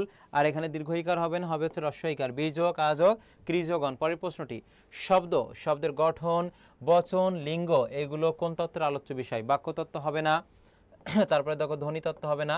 ধ্বনিতত্ত্বের আলোচ্য বিষয় হচ্ছে একটা হচ্ছে ধ্বনি আর একটা হচ্ছে সন্ধি। ধ্বনি সন্ধি। তারপরে দেখো নত্যবিধান ও সত্যবিধান। নত্যবিধান ও সত্যবিধান, এটা হচ্ছে ধ্বনিতত্ত্বের আলোচ্য বিষয় হবে। আর শব্দ, শব্দের গঠন, তারপরে লিঙ্গ আছে, বচন আছে, তারপর হচ্ছে সমাস আছে। এটা দেখো এই যে শব্দতত্ত্ব বা রূপতত্ত্বের, শব্দতত্ত্বের আরেক নাম কি বলতো? রূপতত্ত্বের আলোচ্য বিষয়। সঠিক উত্তর হচ্ছে গ। আর ধ্বনি সন্ধি নত্যবিধান সত্যবিধান, এটা ধ্বনিতত্ত্বের আলোচ্য বিষয়। গৌড়ীয় ব্যাকরণ কে রচনা করেন? গৌড়ীয় ব্যাকরণ কে রচনা করেন? এর পাশাপাশি দেখো ঈশ্বরচন্দ্র বিদ্যাসাগর, তাকে বলা হয় গদ্যের জনক বলা হয়। এর পাশাপাশি আরো একটা আছে, তিনি 1847 সালে বেতাল পঞ্চবিংশতি, বেতাল পঞ্চবিংশতি এই গ্রন্থে তিনি সর্বপ্রথম জ্যোতিচিহ্নের প্রচলন করেন। সর্বপ্রথম জ্যোতিচিহ্নের প্রচলন করেন। এই গদ্যের জনক বলা হয় 1847 সালে বেতাল পঞ্চবিংশতি এই গ্রন্থে সর্বপ্রথম তিনি জ্যোতিচিহ্নের প্রচলন করেন। আর গৌড়ীয় ব্যাকরণ কে রচনা করেছেন? মনে রাখবে যে রামমোহন রায়। যারা এখনো শেষ মুহূর্তের জন্য লিখিত অংশের বই কেননি, বা তোমাদের যে যে মডেল টেস্ট লাগবে, তোমরা যে এতদিন পড়ছো লেকচার ওয়াইজ, নিজেকে যাচাই করার জন্য, ঝালাই করার জন্য এখন এই মডেল টেস্টগুলো সংগ্রহ করে নাও। অর্থাৎ মডেল টেস্টগুলো দেওয়া রয়েছে, তুমি উত্তরগুলো তো পড়ে থাকবে, তুমি আগে হচ্ছে দেখবে যে তুমি কতটা পারছো আর কি। আর লিখিত বইগুলো সংগ্রহ করে নাও। এরপর যে প্রশ্ন কমনের ডেটা, সেটা কিন্তু এখানে আছে, তথ্যটা এখানে দেওয়া রয়েছে। আর এর সাথে সাম্প্রতিক যে জিকে বইটা আছে সেটাও সংগ্রহ করবা। এবার বলো, বাংলা ভাষায় রচিত প্রথম বাংলা ব্যাকরণের রচয়িতাকে? বলো, প্রথম বাংলা ব্যাকরণের রচয়িতা।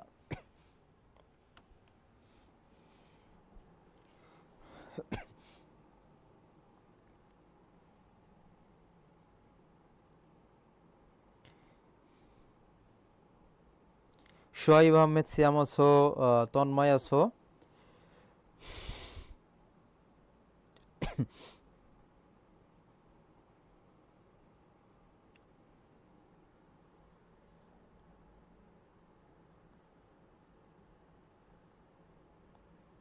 তাহলে মিলিয়ে নাও, এখানে আমি বলছি যে রাজা রামমোহন রায় হবে কি হবে বলো তো, রাজা সাপ্লিমেন্ট কেন কিনবে এখন, রাজা রামমোহন রায়। পরের প্রশ্নটি, প্রেম শব্দটিতে কয়টি অক্ষর আছে, বা ইংরেজিতে বলে সিলেবল, অর্থাৎ এক নিঃশ্বাসে একটি শব্দের যতটুকু একবার উচ্চারণ করা যায় তাকে অক্ষর বলা হয়। এক নিঃশ্বাসে একটি শব্দের যতটুকু একবার উচ্চারণ করা যায় তাকে অক্ষর বলা হয়। আমরা এটা বাংলিশের মাধ্যমে লিখবো, অর্থাৎ PREM, প্রেম। বাংলিশের মাধ্যমে লেখার পর এখানে যে কয়টা ভয়েল থাকবে সে কয়টা অক্ষর। প্রেমে দেখো বাংলিশে লিখছো, লেখার পর এখানে ভয়েল আছে কয়টি, একটি, অক্ষর একটি হবে।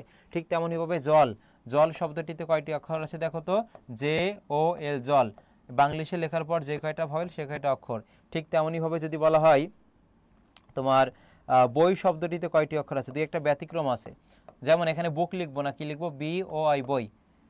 আর একটা আছে দেখো, যদি বলা হয় ভাই শব্দটিতে কয়টি অক্ষর আছে, ভাই, এখানেও তুমি VAI, ভাই লিখবা, বা অনেকে লেখে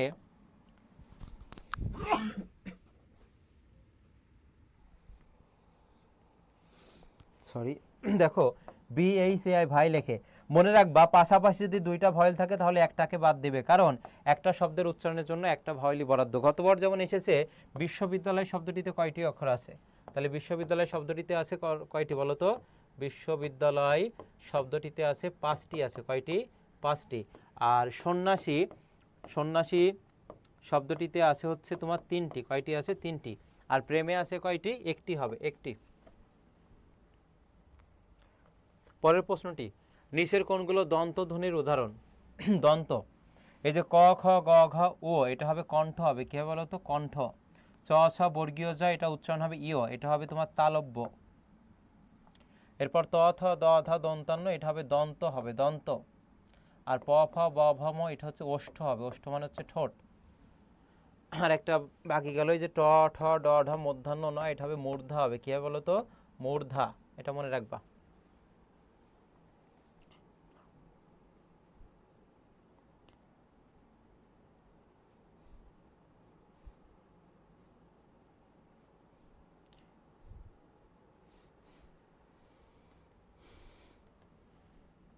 তাহলে এখানে সঠিক উত্তর দন্ত বলেছে, ত থ দ ধ দন্তান্ন নয়, এটা হবে।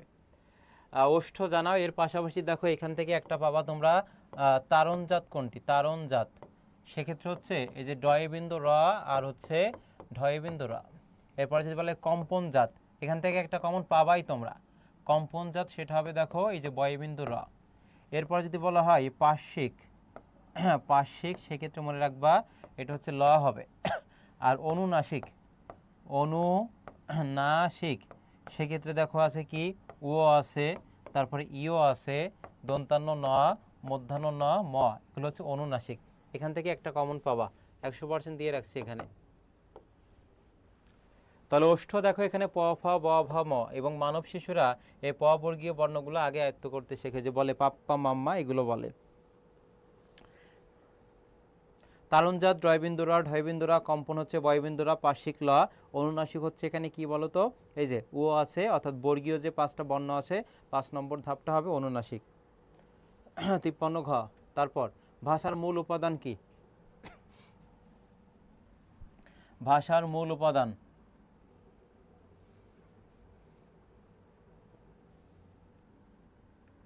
আর যদি বলা হয় অর্থযুক্ত রূপ কি, এটা আসতে পারে এবার BCS এটা এসেছে। যদি বলা হয় ভাষার মূল উপাদান বা হচ্ছে শব্দের মূল ক্ষুদ্রতম অংশ কি, শব্দের ক্ষুদ্রতম অংশ যদি বলে তাহলে সেটা হবে তোমার ধ্বনিও হয়, বর্ণ হয়, ধ্বনি, আর ধ্বনি না থাকলে সেক্ষেত্রে বর্ণ। আর যদি বলা হয় শব্দের অর্থযুক্ত ক্ষুদ্রতম অংশ কি, সেক্ষেত্রে রূপ হবে, এটা খুবই গুরুত্বপূর্ণ, 100% দিয়ে রাখছি। শব্দের অর্থযুক্ত ক্ষুদ্রতম অংশ রূপ হবে, কি হবে, রূপ। শব্দের অর্থযুক্ত ক্ষুদ্রতম অংশ হচ্ছে রূপ, হবে রূপ। আর এখানে ভাষার মূল উপাদান দেখো ধ্বনি হবে, শব্দ আর বাক্য, ধ্বনি শব্দ আর বাক্য, এই সিকোয়েন্সটা মনে রাখবা, ধ্বনি শব্দ আর হচ্ছে বাক্য। পরের প্রশ্নটি, কোন দুটি স্বরের মিলিত ধ্বনিতে ওই সৃষ্টি হয়েছে, ওই আর একটা হচ্ছে ও, দ্বিস্বর বলা হয়, দ্বিস্বর, দ্বিস্বরধ্বনি বলা হয়।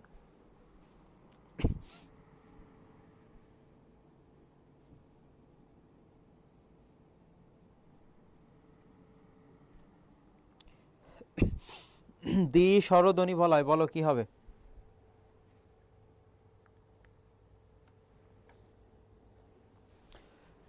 তাহলে দ্বি স্বরধ্বনি হচ্ছে দুইটা, একটা হচ্ছে ওই, একটা হচ্ছে ও। ওইকে ভাঙলে আমরা পাবো ও যোগ রস্য ই, আর ওকে ভাঙলে আমরা পাবো ও যোগ রস্য উ। এটা মনে রাখবা, এই দুইটা। এটাও গুরুত্বপূর্ণ, প্রতিটা প্রশ্নই আমি গুরুত্ব দেখেই কিন্তু রেখেছি। ক্ষিয়কে যদি আমরা ভাঙি, ক্ষিয়কে ভাঙলে আমরা পাবো ক যোগ মূর্ধন্যসা পাবো।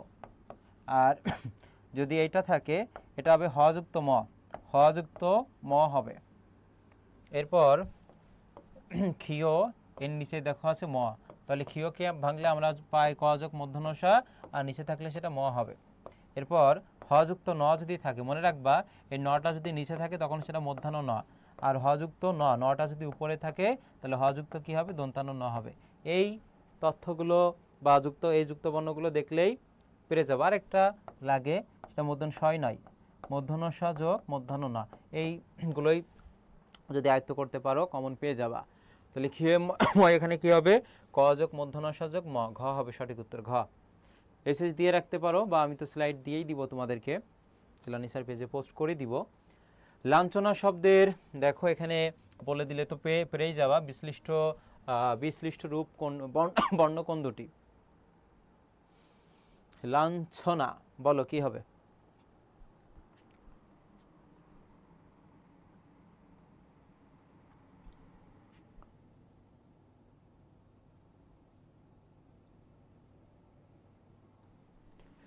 এটা মিলিয়ে নাও। এই যে ইয়োজক কি হবে বলো তো, ছ। ইয়োজক কি হচ্ছে, ছ। পরের প্রশ্নটি এই তিনটা আরো বেশি গুরুত্বপূর্ণ। ক্ষিয়কে ভাঙলে আমরা পাই ক যোগ মূর্ধন্য সা, আর এটা হবে মূর্ধন্য স যোগ মূর্ধন্য ন।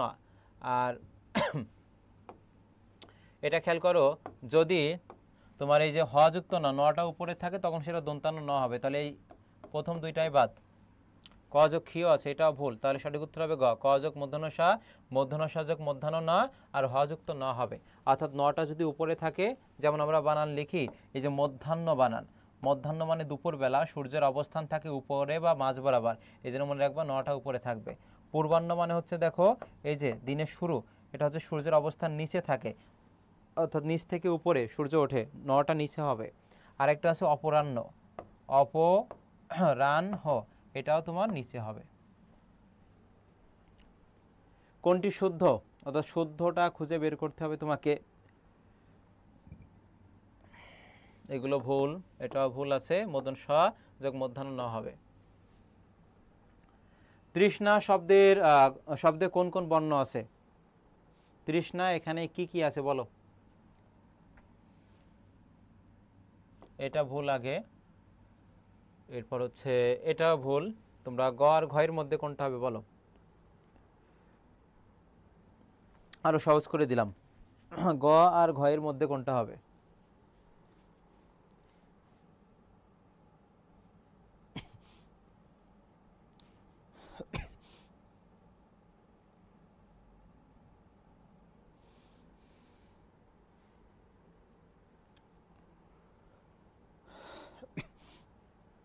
আমরা 60 নম্বরে আছি, এটা বলো।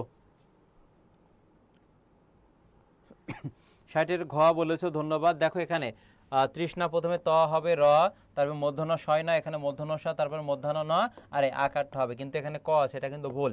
সঠিক উত্তর হবে ঘ। পরের প্রশ্নটি, অধ্বনির বিবৃত উচ্চারণ উদাহরণ কোনটি? এই যে অধ্বনির, এই যে অধ্বনি বলো বা হচ্ছে তোমার এ ধ্বনি বলো, এর যে সংবৃত আছে আর বিবৃত এখান থেকে আসবে, সংবৃত আর হচ্ছে বিবৃত, ঢাবি সহ সব জায়গায়। খুবই গুরুত্বপূর্ণ এই অংশটুকু, আমি বোঝাই দিচ্ছি, আগে তোমরা একটু উত্তর করার চেষ্টা করো।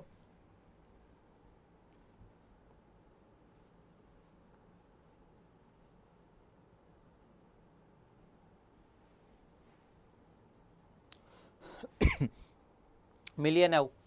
এই যে অ এর উচ্চারণ যখন অ এর মতো থাকবে, মানে স্বাভাবিক, অ এর উচ্চারণ যখন অ এর মতো থাকবে, স্বাভাবিক যখন থাকবে, তখন সেটা কি হবে বলতো, বিবৃত।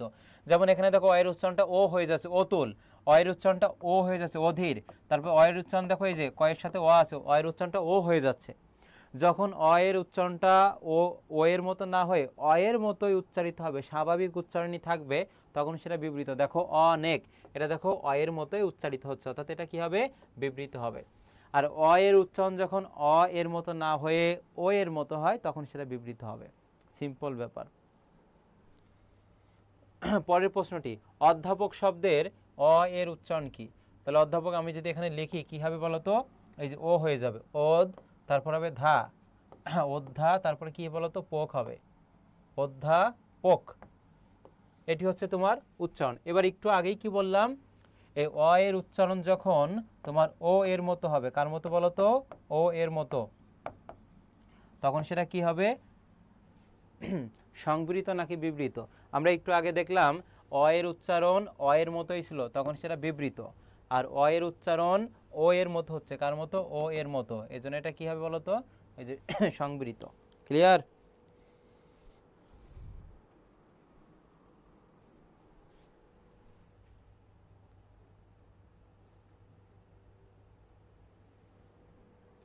সিয়ামউদ্দিন, ভালো করে পড়াশোনা করে ক্লাসে আসবা।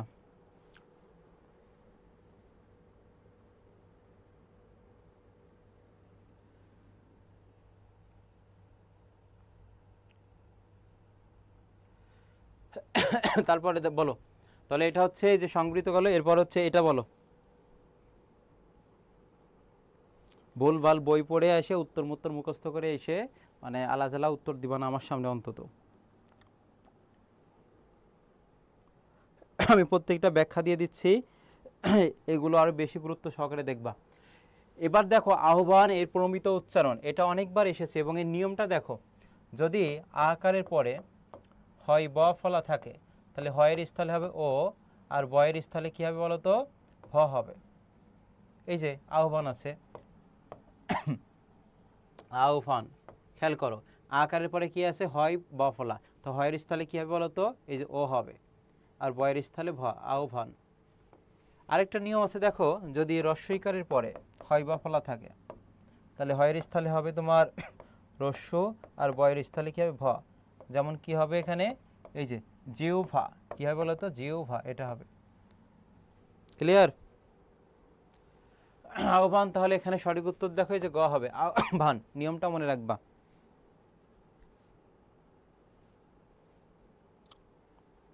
দুই একটা কঠিন প্রশ্ন আসলেই তোমাদেরকে খুঁজে পাওয়া যাচ্ছে না। সুন্দর প্রমিত উচ্চারণ কি হবে? অনেকে বলে বন্ধু তোকে এক্সের সুন্দর লাগছে, গাছের পাতা সবুজ সবুজ, এক্সের সুন্দর। বরিশাল অঞ্চলে অনেকে বলে থাকে এইভাবে। এখানে দেখো সুন্দর, এটা তো হবে না, দন্তস্ব হবে না, কারণ যদি ছয়ের মতো উচ্চারণ হতো সেক্ষেত্রে আমরা দন্তস্ব রেখে দিতাম। যেমন স্মৃতি, স্মৃতি এর উচ্চারণটা কি হবে বলতো, এই দন্তস্বয় থেকে যাবে, আর ম ফলা শুরুতে থাকলে তার উচ্চারণ হয় না, তাহলে উচ্চারণটা হবে দেখো স্মৃতি, আর ম ফলা থাকলে চন্দ্রবিন্দু হয়। ঠিক তেমনইভাবে সৃজনশীল, এক্ষেত্রে কি হবে, দন্তস্বয় থেকে যাবে, কারণ ছয়ের মতো উচ্চারিত হচ্ছে এটা। আর এটা কি হবে, এই খ আর হচ্ছে ক আর খয়ের মধ্যে যে কোনো একটা হবে, বলো। হৃদয় রানা বলেছো এ হবে, সুন্দর, দৌড় হয় না। এই যে ভুল যাক, সমস্যা না, কমেন্ট ডিলিট করছে কেন? সুন্দর হবে, দৌড় না, দৌড় না, সুন্দর। এই যে সুন্দর, যেখানে থামে সেখানে হয় চিহ্ন হবে, যেখানে থামে সেখানে হয় চিহ্ন, সুন্দর না, সুন্দর।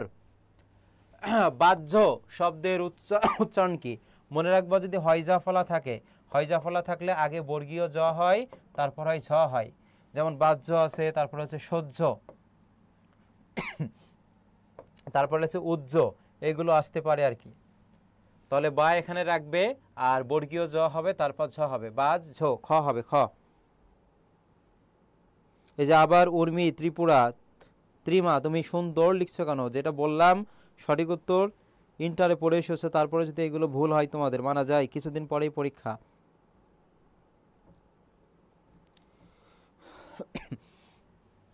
পরের প্রশ্নটি, কোনটি শুদ্ধ উচ্চারণ নয়, মানে ভুল উচ্চারণ কোনটি বলো।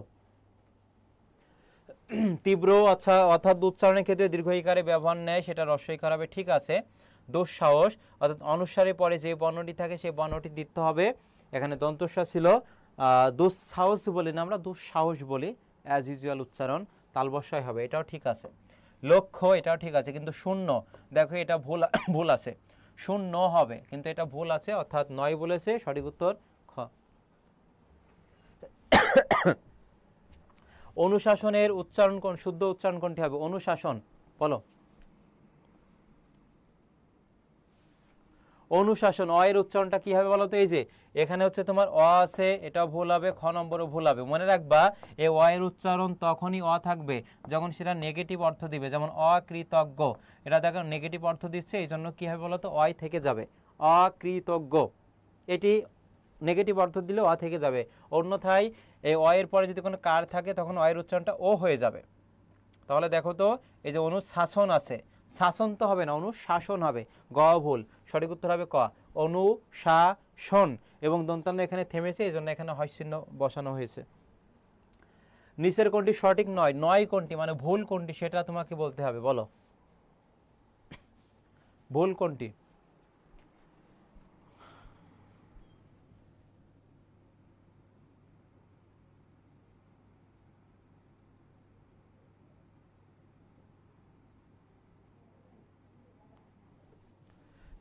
স্বামী, তাহলে দেখো ব ফলা শুরুতে থাকলে তার উচ্চারণ হবে না। এবং এর পাশাপাশি আরেকটা মনে রাখবা, এই যে উদ্বেগ, এখানে ব ফলার উচ্চারণ বহাল আছে, গতবারও এটা এসেছে, উদ তারপর হচ্ছে বেগ, এখানে ব ফলার উচ্চারণ বহাল আছে।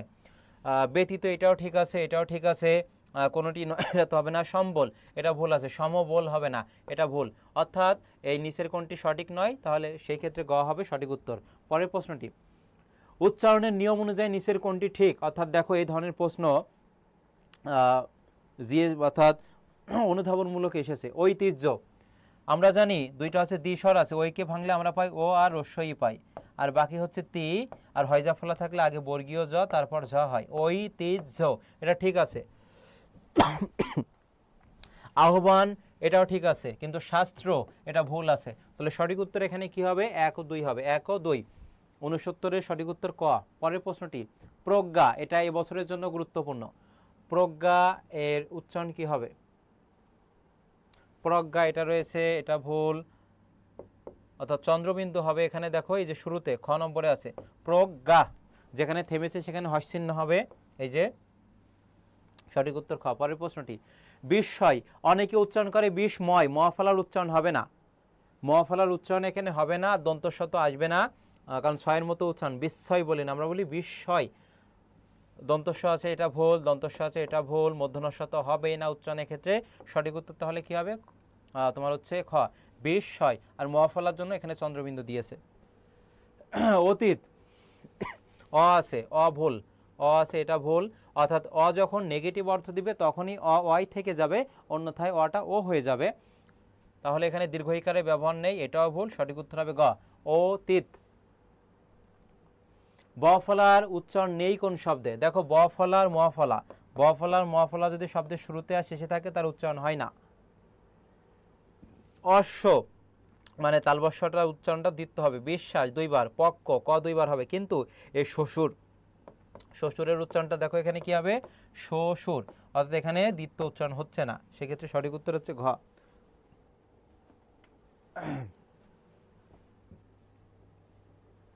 তারপর শ্মশান শব্দটির উচ্চারণ কি হবে? আমি একটু দ্রুত বেগে যাচ্ছি, আমাদের অনেক প্রশ্ন রয়েছে আর কি।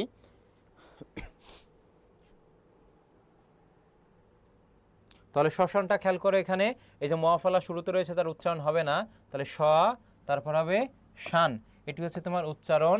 আর মফলা থাকার জন্য চন্দ্রবিন্দু হবে, সেক্ষেত্রে এখানে সঠিক উত্তর দেখো এই যে গ। পরের প্রশ্নটি, নিত্য মূর্ধন্যবাচক শব্দ কোনটি? নিত্য মানে স্বভাবতই মূর্ধন্য বসে কোনটিতে বা নিত্য, যেমন আছে দেখো চাণক্য আছে, মাণিক্য আছে, গণ আছে, বাণিজ্য, লবণ, মন, বেণুবীণা, কঙ্কন, কণিকা। কি বললাম? চাণক্য, মাণিক্য, গণ, বাণিজ্য, লবণ, মন, বেণুবীণা, কঙ্কন। তাহলে কঙ্কন দেখো চলে এসেছে, এই যে। আর এটা অবশ্যই মনে রাখবা, গতবারও এসেছে, এটা তৎসম শব্দ হবে। বাংলা ভাষায় ব্যবহৃত তৎসম শব্দে মধ্যাহ্ন নয়ের সঠিক ব্যবহারকে কি বলা হয়? নত্যবিধান বলা হয়।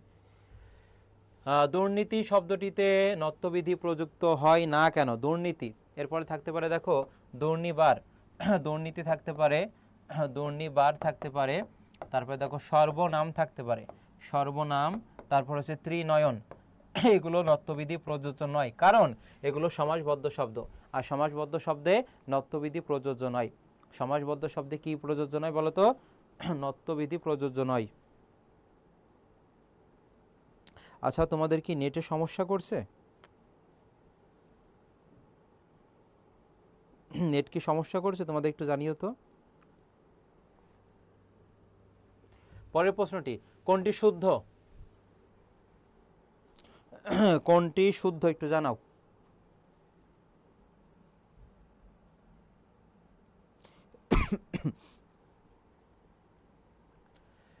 বিদেশি শব্দ মূর্ধন্য ষ হয় না, ঠিক আছে। খাঁটি বাংলা হয় না। সংস্কৃত সাত প্রত্যয় যুগে মূর্ধন্য ষ হয় না, যেমন অগ্নির সাত আছে, অগ্নি সাত আছে, তারপরে ধূলির সাত আছে, এখানে তোমার সংস্কৃততে সাত প্রত্যয় হয় না। তাহলে সঠিক উত্তর হবে সবগুলো। কি হবে বলো তো? সবগুলো হবে, সবগুলো।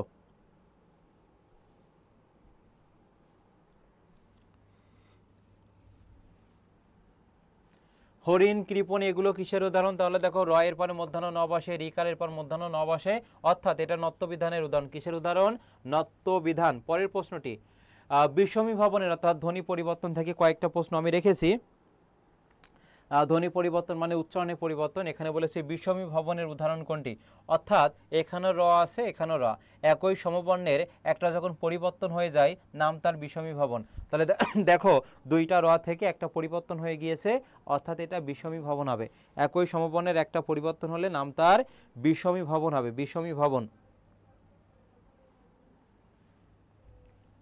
ধ্বনি বিপর্যয়ের উদাহরণ নয় কোনটি? নয় বলেছে, দেখো নয়।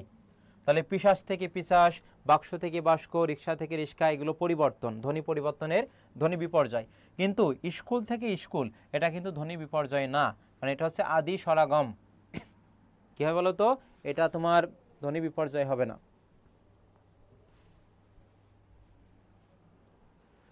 ফাল্গুন থেকে ফাগুন, এখানে দেখো ফাল্গুন ল ছিল, এই লটা কিন্তু এখানে নাই। তাহলে একটা ব্যঞ্জন একটা যদি লোপ পায় তখন তার নাম হবে অন্তর্হুতি হবে। কি হবে? অন্তর্হতি। ফাল্গুন থেকে ফাগুন, আলাহিদা থেকে আলাদা, হকার লোপ বা অন্তর্হতি বলা হয়। শুনিয়া থেকে শুনে, করিয়া থেকে করে, ধরিয়া থেকে ধরে, এগুলো সব কি হবে?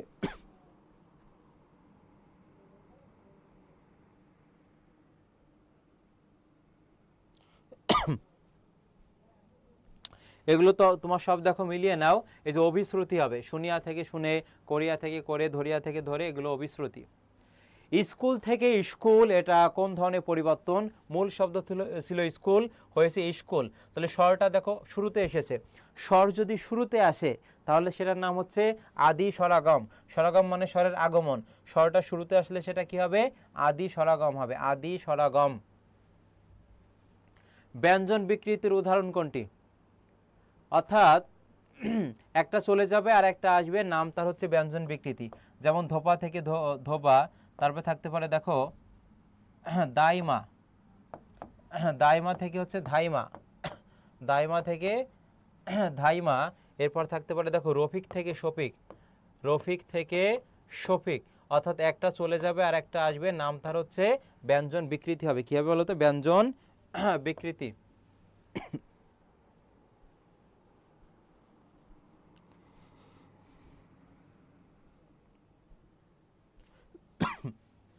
সঙ্গীত, মনে রাখবা ও থাকতে পারে, তারপরে ইও থাকতে পারে, দন্তানো ন থাকতে পারে, অনুস্বার থাকতে পারে। এইগুলো যদি থাকে সন্ধি বিচ্ছেদের ক্ষেত্রে মনে রাখবা সেখানে ম হবে। কি হবে? ম।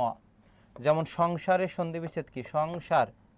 খেয়াল করো এখানে, তাহলে অনুসারের জায়গায় আমরা কি বসাবো বলো তো? ম বসাবো। সমযোগ কি হবে? সার হবে। ঠিক তেমনই ভাবে এখানে সঙ্গীত, তাহলে অনুসারটা বাদ দিয়ে আমরা কি বসাবো? ম। কোথায় আছে? এই যে সমযোগ গীত হবে। এখানে রস্বইকার, এটা ভুল আছে, এই যে দীর্ঘই হবে।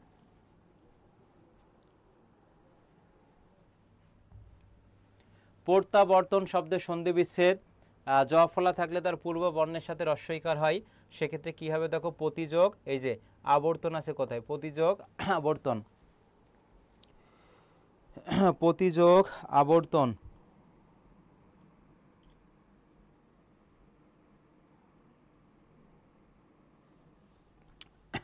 পরের প্রশ্নটি, মনোনয়নের সন্ধি বিচ্ছেদ কি? মনোনয়ন থাকতে পারে, এটা বিসর্গ সন্ধি। আমি কিন্তু সন্ধির যখন ক্লাস করিয়েছিলাম বিস্তারিত বলেছি। অর্থাৎ যদি তিনটা শয়ের একটা স থাকে, তালবসা থাকতে পারে, মধ্যনসা থাকতে পারে, দন্তসা, র থাকতে পারে, রেপ থাকতে পারে বা ওকার, এইগুলো যদি থাকে তাহলে এগুলো উঠিয়ে দিয়ে সেখানে তুমি কি বসাবে? বিসর্গ। তাহলে মনোনয়ন, এখানে দেখো ওকার আছে, ওকারটা বাদ দিয়ে তুমি কি লিখবে বলো তো? মন লিখবে, আর ওকার বাদ দেওয়ার জন্যই বিসর্গ। আর বাকি যা থাকে সেটা লিখে দিবা। কি আছে? নয়ন। তাহলে মন বিসর্গ কি হবে বলো তো? নয়ন হবে। সঠিক উত্তর এই যে গ। ঠিক তেমনি ভাবে যদি বলা হয় মনোরম, মনোরম। তারপরে থাকতে পারে দেখো তোমার হচ্ছে দুর্লভ থাকতে পারে, দু বিসর্গ লাভ, এইগুলো।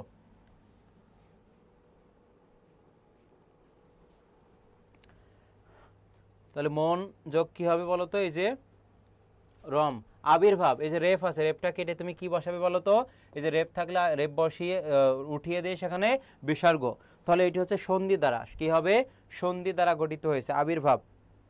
দুর্লভ, এই যে রেফ আছে, রেফটা কেটে তুমি কি বসাবে বলো তো? সেখানে বিসর্গ, দু বিসর্গ কি হবে? লব হবে। কোথায় সেটা? এই যে দু বিসর্গ লব।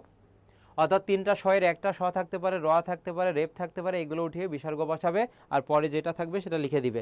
আর সন্ধির ক্লাস কিন্তু জুলানি স্যার পেজেও আছে, ওইটা দেখে নিতে পারো। নিরস, দেখো এটা গুরুত্বপূর্ণ, নিরস থাকতে পারে, তারপরে নিরোগ থাকতে পারে, এগুলো যদিও থাকে দীর্ঘইকার সেক্ষেত্রে তোমার রস্য হবে, অর্থাৎ সেক্ষেত্রে তোমার সঠিক উত্তর হচ্ছে এই যে রস্যইকার হবে, নি বিসর্গ রস হবে। নিরোগ থাকতে পারে, নিরস থাকতে পারে, তারপরে নীরব থাকতে পারে, নীরব, এগুলো সব কি হবে? তোমার রস্যইকার হবে। কোন শব্দটিতে খাঁটি বাংলা উপসর্গ প্রযুক্ত হয়েছে? খাঁটি বাংলা উপসর্গ, উপসর্গ থেকে কতবার ঢাবিতে লিখিত এসেছে এবং প্রায় সব বিশ্ববিদ্যালয়ে প্রশ্ন এসেছে উপসর্গ থেকে।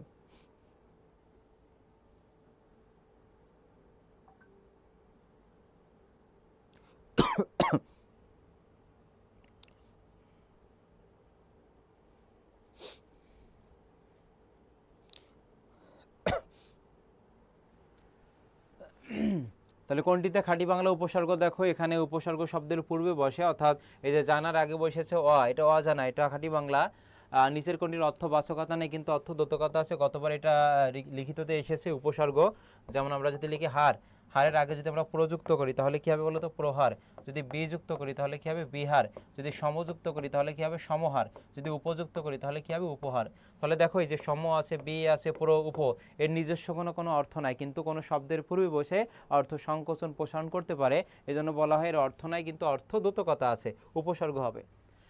খাসমহল শব্দের খাস, এটা হবে কি? আরবি উপসর্গ হবে। যেমন আম, খাস, গড়লা, কি কি আছে দেখো? একটা আছে আম, একটা হচ্ছে খাস, একটা হচ্ছে গড়, আর একটা হচ্ছে লা, এটা হচ্ছে তোমার আরবি উপসর্গ। উপযুক্ত শব্দ কোনটি? উপসর্গযুক্ত শব্দ, যেমন মিলিয়ে নাও, শেষ করে দিব দ্রুত। কদবেল, কদবেল শব্দে এটা হচ্ছে কদ, এটা উপসর্গ। কদবেল শব্দের এই যে বেলের আগে কদ বসেছে, এটা হচ্ছে উপসর্গ। আগমন শব্দের আ কোন অর্থ দেয়? দেখো গমন মানে কি বলতো? যাওয়া, গমন মানে হচ্ছে যাওয়া, আর আগমন মানে কি বলতো? আসা। তাহলে যাওয়া আর আসার মধ্যে সম্পর্কটা কি বলতো? বিপরীত। যাওয়া আর আসার মধ্যে সম্পর্কটা কি হচ্ছে? বিপরীত। নিমরাজি শব্দের নিম কি উপসর্গ দেয়? নিমরাজি, দেখো নিমরাজি শব্দের নিম, এটা কম অর্থ দেয়। গতবার খুলনা বিশ্ববিদ্যালয়ে এসেছে বরবাদ শব্দের বর, এটা কোন ধরনের উপসর্গ? এটা হবে ফার্সি উপসর্গ। কি হবে বলতো? ফার্সি। ঠিক তেমনিভাবে চট্টগ্রাম বিশ্ববিদ্যালয়ে এসেছিল কমজোর শব্দের, কমজোর শব্দের কম, এটা কোন অর্থ দেয়? ক্ষুদ্র অর্থ, কম। সংবাদপত্র কোন সমাস? আমি একবার জাস্ট বলে দিচ্ছি, দেখো সংবাদ বহনকারী পত্র, অর্থাৎ মধ্য পদ যদি লোপ পায় তার নাম হয় মধ্য পদলোপী কর্মধারায় সমাস। মধ্য পদলোপী কর্মধারায় সমাস হবে। পরের প্রশ্নটি, কোনটি দ্বিগু সমাসের উদাহরণ? এই যে শতবার্ষিকী, শতবার্ষিকী থাকতে পারে, দেখো শতাব্দী থাকতে পারে, তারপরে চৌরাস্তা থাকতে পারে, চৌরাস্তার সমাহার। এরপর থাকতে পারে দেখো সাত সমুদ্র, সাত সমুদ্রের সমাহার। এরপর থাকতে পারে তোমার সপ্তডিঙ্গা, সপ্তডিঙ্গার সমাহার। সপ্তাহ থাকতে পারে, সপ্ত অহের সমাহার। এগুলো সব হচ্ছে তোমার দ্বিগু সমাস হবে। কি হবে? দ্বিগু সমাস।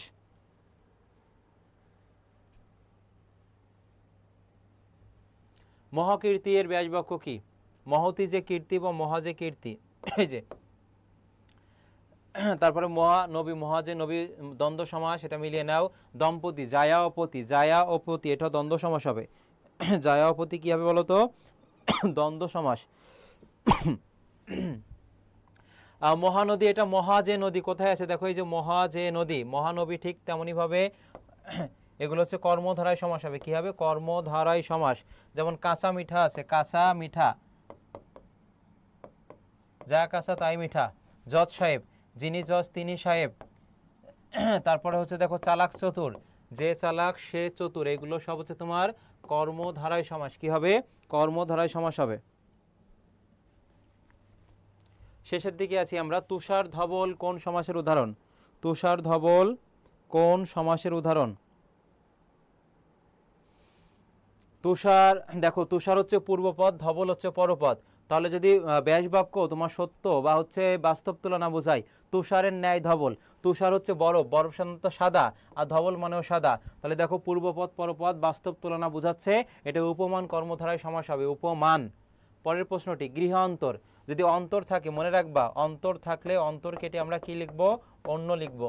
তাহলে গৃহ অন্তর কি হবে? অন্য গৃহ, নিত্য সমাস। ঠিক তেমনি ভাবে তোমার যদি বলা হয় দেশান্তর, দেশান্তর এটা কি হবে? অন্য দেশ হবে। মতান্তর, অন্য মত। তারপরে দেখো পাঠান্তর, অন্য পাঠ, এগুলো সব হচ্ছে তোমার নিত্য সমাস হবে। কালান্তর, অন্য কাল। তারপর থাকতে পারে দেখো যুগান্তর, অন্য যুগ। কত উদাহরণ লাগবে তোমার? সবগুলো নিত্য সমাস হবে।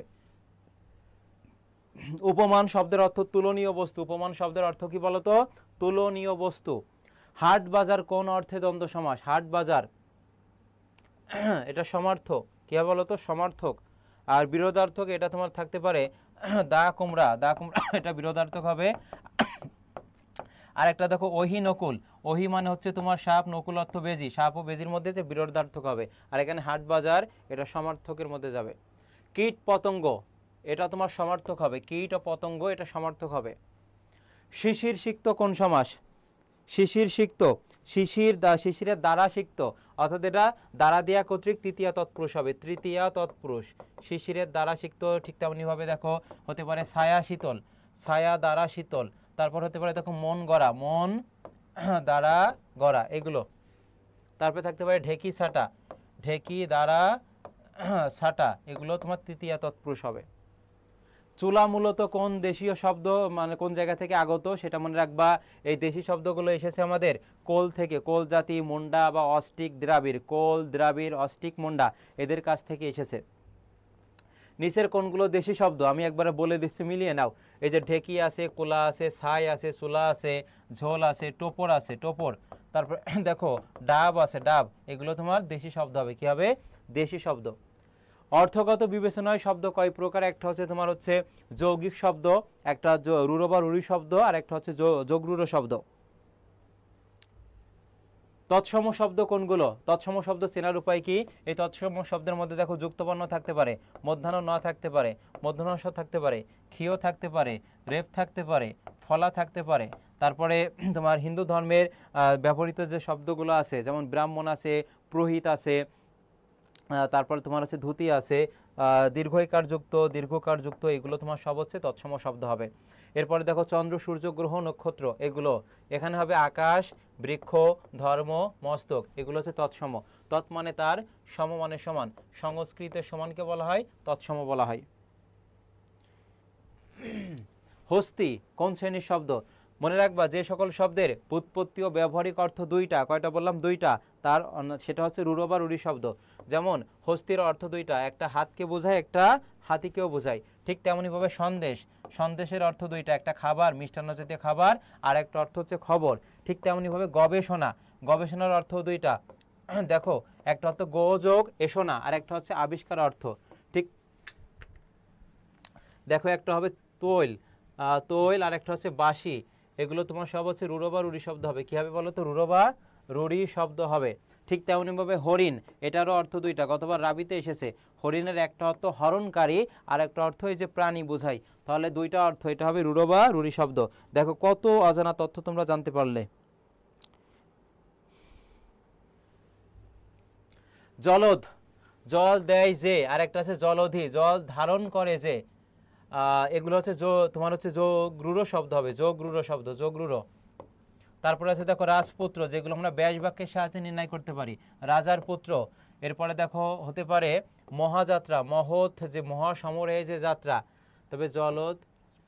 আরেকটা আছে পঙ্কজ, পঙ্কে জন্মে যা, এগুলো তোমার সব হচ্ছে যোগরূঢ় শব্দ। এগুলো কিন্তু চবির জন্য, রাবির জন্য খুবই গুরুত্বপূর্ণ। গঠনগত দিক থেকে দুই প্রকার, একটা হচ্ছে মৌলিক শব্দ আর একটা হচ্ছে তোমার সাধিত শব্দ। মৌলিক শব্দ যাকে ভাঙা বা বিশ্লেষণ করা যায় না, যেমন নাক আছে, ফুল আছে, বই আছে, গোলাপ আছে, তরিসুদন্তন 3, এবং আর একটা গতবার এসেছে চাঁদ, এটাকে ভাঙা যায় না। আর একটা আছে সাধিত, যাকে ভাঙা বা বিশ্লেষণ করা যায় তাকে বলা হয় সাধিত শব্দ বলা হয়। খ্রিস্টাব্দ, এটা দেখো তোমার হচ্ছে এই যে মিশ্র হবে, কি হবে বলতে, যে মিশ্রের মধ্যে যাবে, বা এটা তৎসম শব্দ হয় কারণ যে যুক্তবর্ণ আছে। দেখো দেখতে দেখতে অনেক প্রশ্ন শেষ হয়েছে, আমিও ক্লাস শেষ করে দিব, আর 1-2 মিনিট আছি আমরা।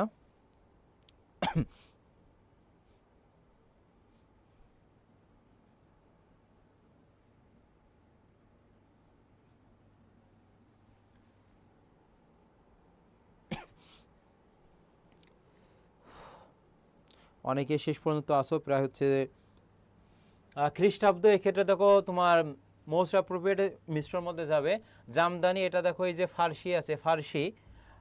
এরপরে কোন দুটি যৌগিক শব্দ, একটা হচ্ছে যার ব্যুৎপত্তি ও ব্যবহারিক অর্থ এক, মনে রাখবা, যার ব্যুৎপত্তি ও ব্যবহারিক অর্থ এক, এক সেটা হবে তোমার যৌগিক শব্দ।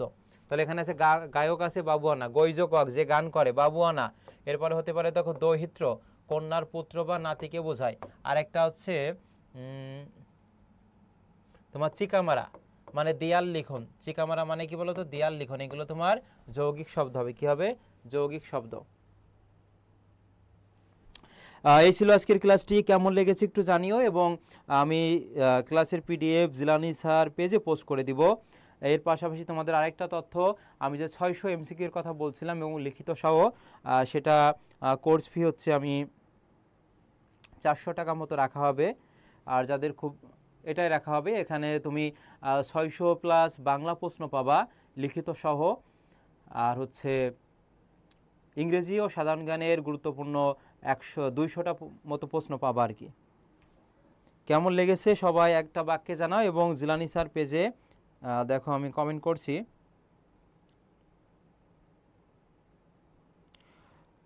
পেজে একটা মেসেজ দিয়ে রাখো, তাহলে আমি ওই কোর্সে যুক্ত হতে চাই, সেখানে কি কি পাবো আমি আরেকবার বলে দিচ্ছি। দেখো আছেন এখনো 600 প্লাস এমসিকিউ পাবো, 600 প্লাস এমসিকিউ পাবো ব্যাখ্যা সহকারে। তাহলে আজকের ক্লাসটি এ পর্যন্তই, দেখা হবে আগামী সপ্তাহে। আর তোমরা যারা এখনো লিখিত বই কেনোনি, শেষ মুহূর্তে এবং মডেল টেস্ট অবশ্যই সংগ্রহ করে নিবা। আর যে ক্লাসগুলো নিয়মিত হচ্ছে করতে থাকো, আর আপডেট তথ্য তো আমাদের পেজে পেয়ে যাবা।